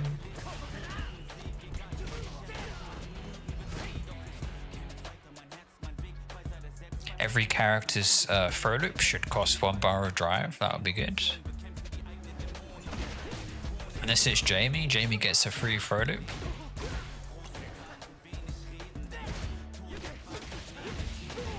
Could have been the Shen Shao. Like, you know, if you're full resources. Yeah.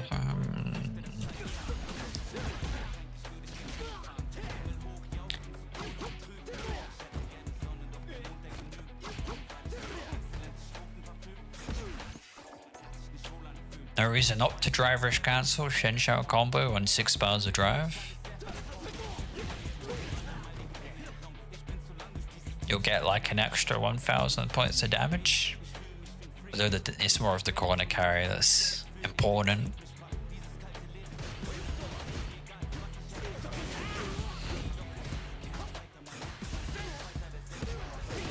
Wasted the drive rush cancel.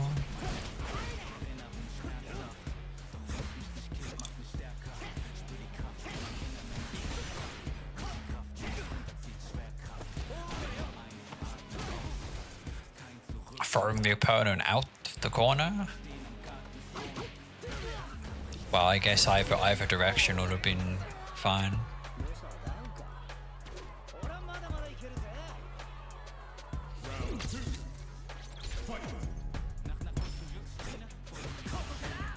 Rats not drink is good against Ed.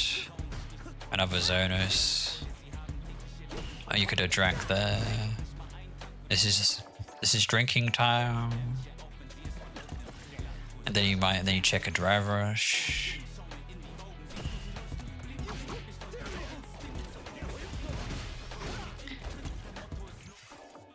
He backrolled here, and because he backrolled and didn't get up in the same place, maybe go for a double drink. The way to deal with Ed is to either be outside of flicker range or, you know, you're in punish counter standing heavy punch range. So you're sort of close to Ed where you can threaten that, or you just don't want to be in flicker range, that's sort of mid-screen range. It's effectively one dash away from Ed is the worst place to be. Ed's fireball, well, actually it got buffed to be a little bit faster, so maybe this doesn't work anymore, but you can get some full screen drinks in.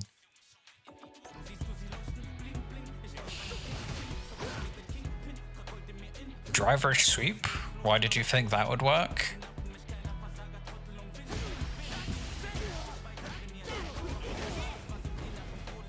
Could have been 3000 HP.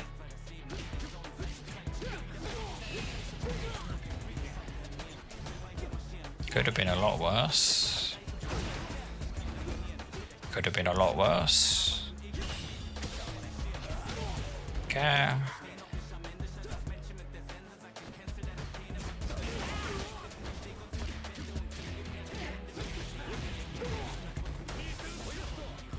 Okay.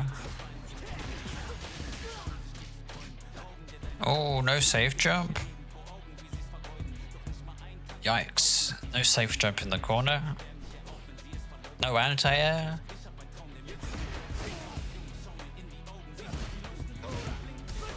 Make sure you cancel that into Rekka, because target combo can go into Rekka. It's not safe basically, but the first hit of Rekka is always safe at drink level 4, so make sure you cancel all of your stuff into Rekka that can cancel into Rekka at drink level 4. It'll make you safe. Your turn will be over, but you won't get counter hit or punish countered. Or hit in general. You cannot get hit at -3. The fastest move is a 4-frame button. Okay.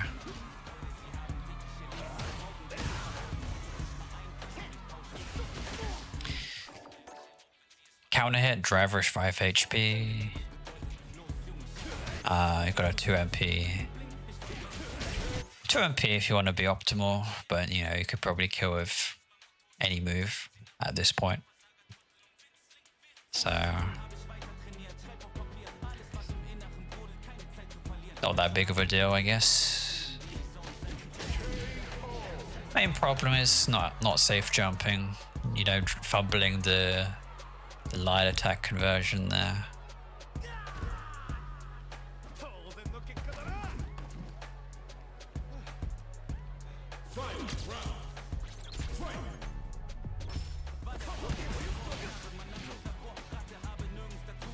Shen Shell combo, full resources. You know, don't go into the Shen Shell combo. No, that's not good.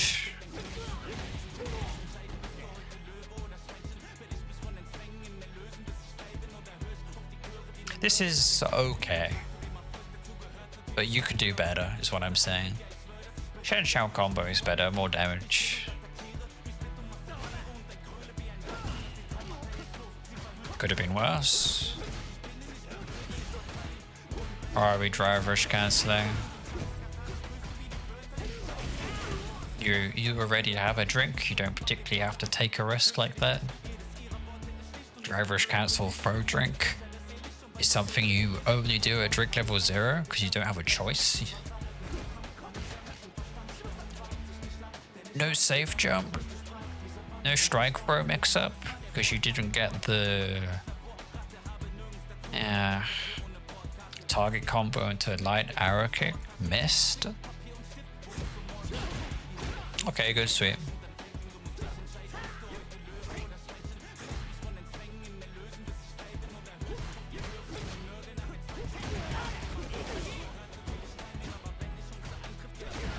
Could have been worse. Could have been worse. Any drink here? Like, this is just obvious bait. Oh, you don't.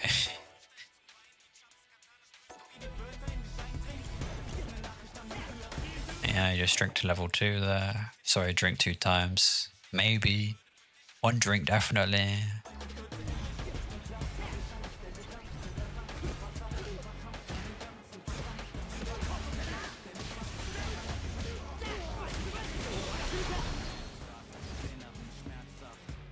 You're not dead here. Oh wait, you are. And how did that happen?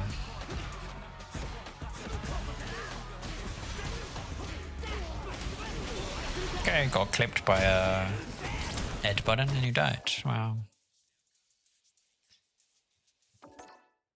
That will happen. You know, that's kind of how it goes.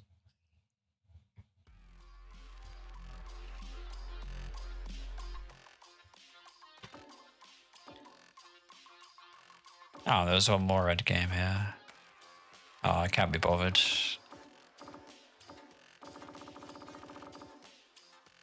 There we go.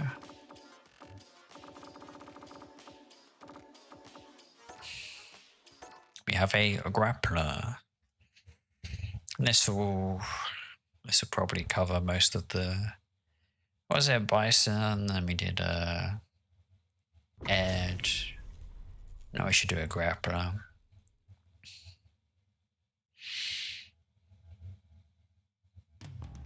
I think the important distinction to make is that is this a modern Zangief or a classic Zangief? That's the first thing I'll check.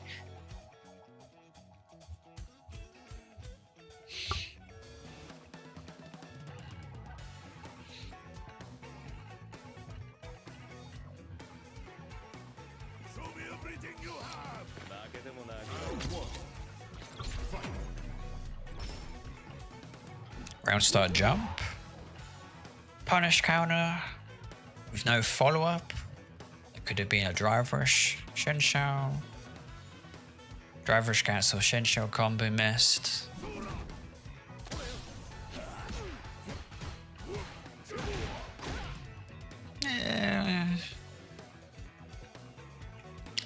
You know, it's less risk to crouching medium kick than it is to sweep. You got a sweeping habit. Okay.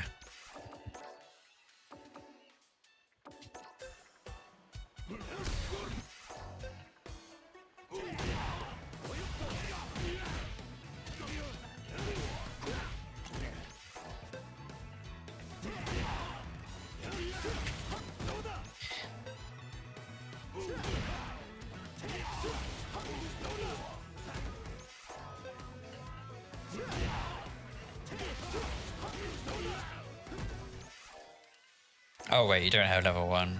Yeah.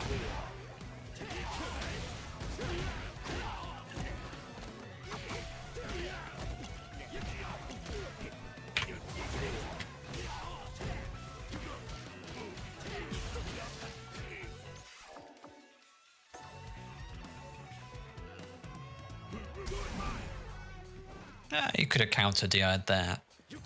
Could have done.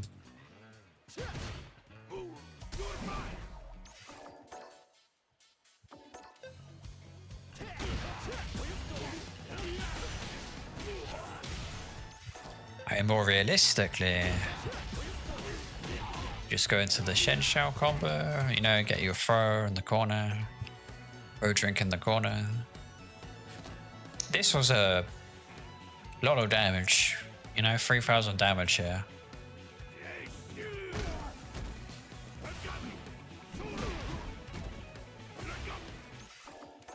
full screen drive rush, you can check this.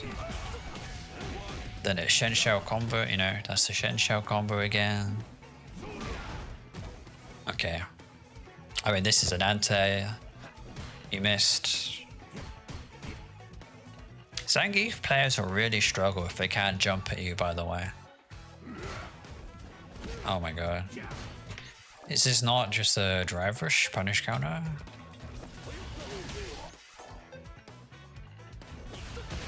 Yeah. That's some decent damage you missed again. It's kind of like random stuff like this, where you could punish counter the opponent, you're missing out on. So, you know, these are the things you need to work on to boost your rank up.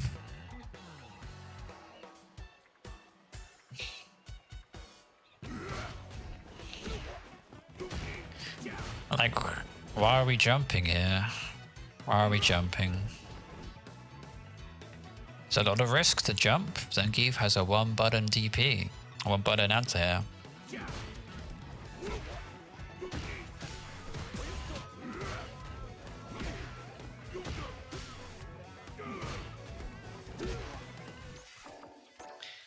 You have some big decisions to make here.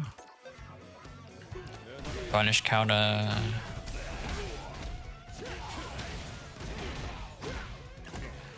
Then it's throw loop time. Or do you just go for the Shen Shao?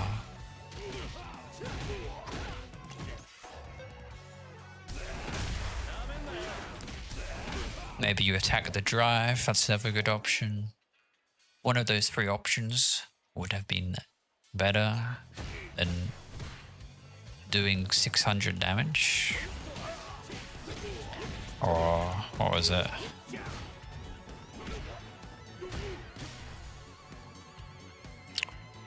One or two light attacks. That was your punish counter.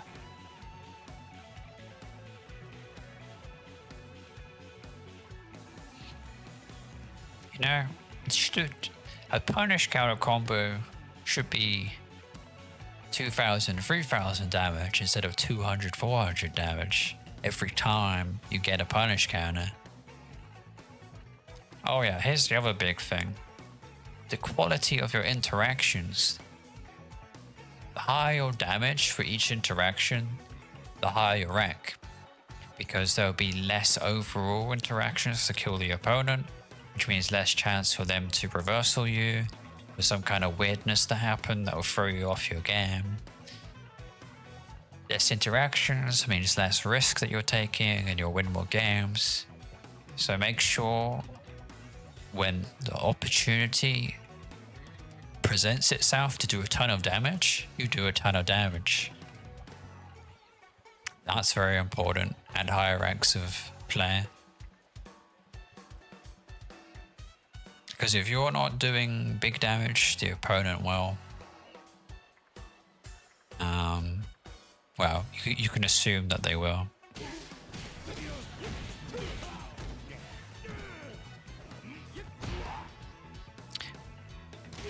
Okay. So you recognize the situation, but this is not a free punish counter. Bam, bam. 3,300 damage. And what did you do?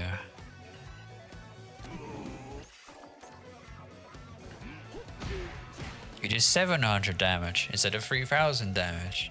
This is the main problem you have.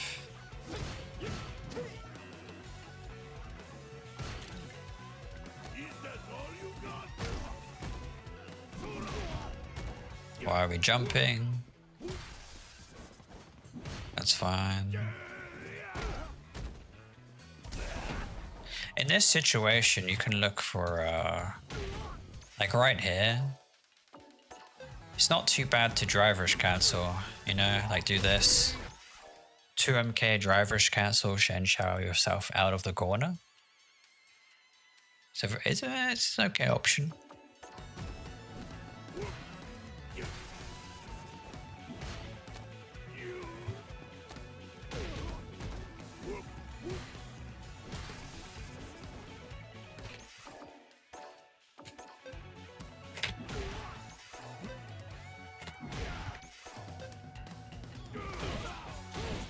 I want to say that's an anti-air you missed. And then because you missed it, you had to guess here. That's the strength of an anti-air. You keep the opponent away from you, which means you don't have to guess when they jump in. It's a 50-50 whether or not they'll throw you. Dealing with 50-50 throws, there is not a clear good answer to it. You're forced to guess. If you're forced to guess, you'll make an unforced error. The more unforced errors you'll make, the more games you'll lose. It's quite simple. Yeah. What's this? He just jumped at you again? One jump, 2 jumps.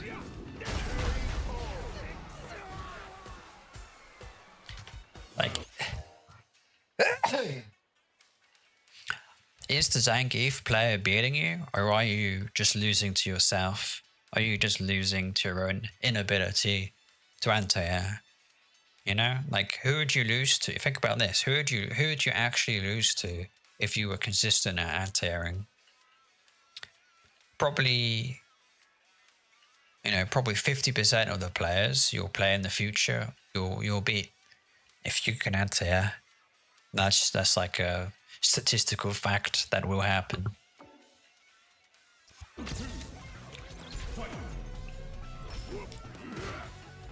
Okay, this is like maybe punish counter. You know, at the very least, this 2 OK drivers cancel Shenshao.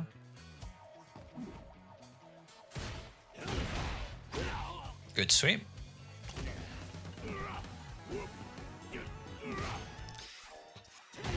And,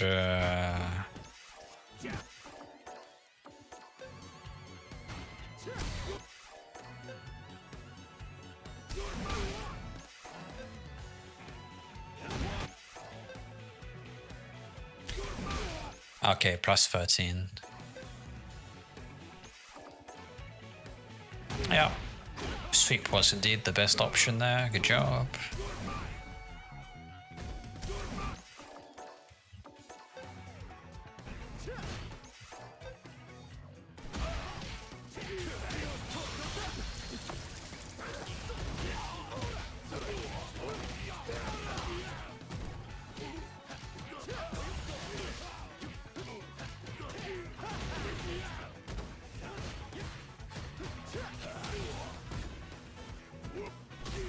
I missed some big damage here. I mean, the throw's okay.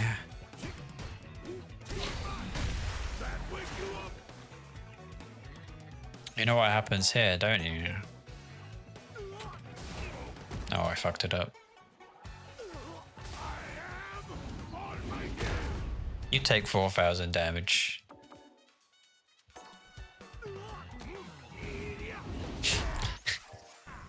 Zangief was nice, he didn't dump his OD meter.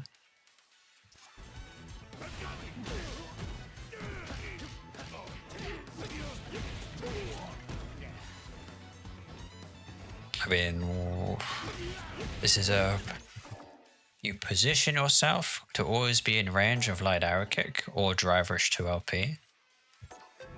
Right, you walk forward here a little bit and then anti-air.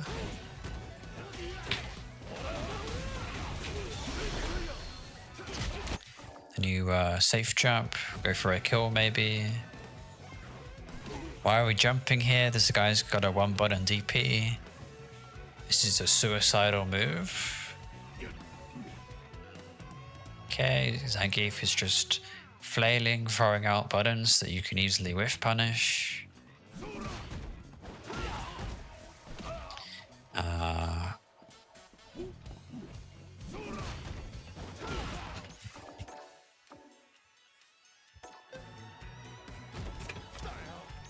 Dash forward command grab. Oh, you know.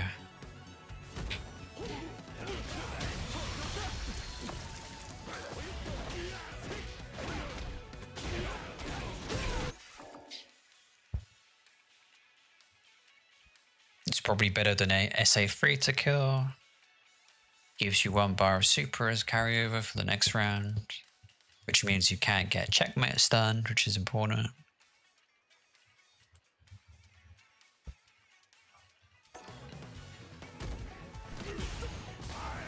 Holy shit.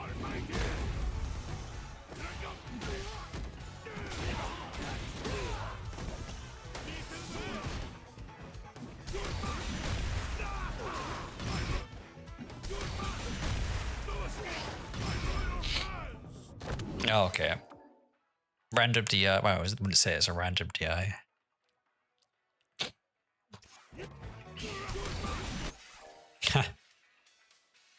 you drive rush cancel, but because you drive rush cancelled, you don't have enough juice left to DI to counter DI. So I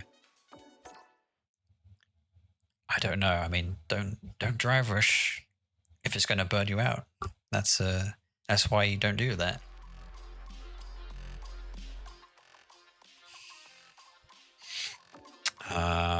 Okay. What's the rushdown characters?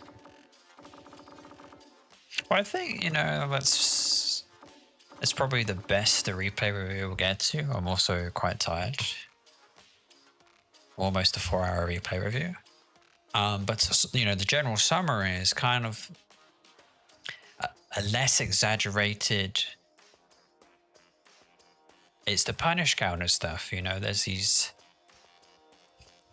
Drive meter management is getting more important when you get to Diamond, which means you have to be very careful to not burn out, but also you need to spend enough of your drive meter to actually threaten to burn out the opponent.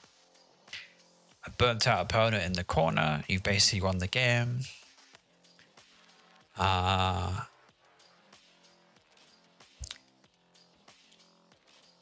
Then for like every Jamie ever, just don't sweep. Don't sweep. Sweep drink is a scam. It'll get you punish counted.